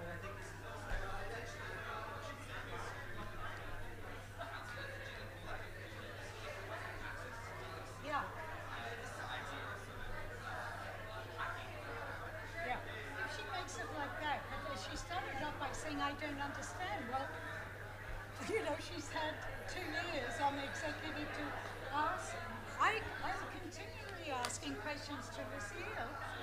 It's normal. Some people, like me, I'm not very good with, if I don't understand, I go directly. And I think that's what Lucille is upset. Why doesn't she do this rather than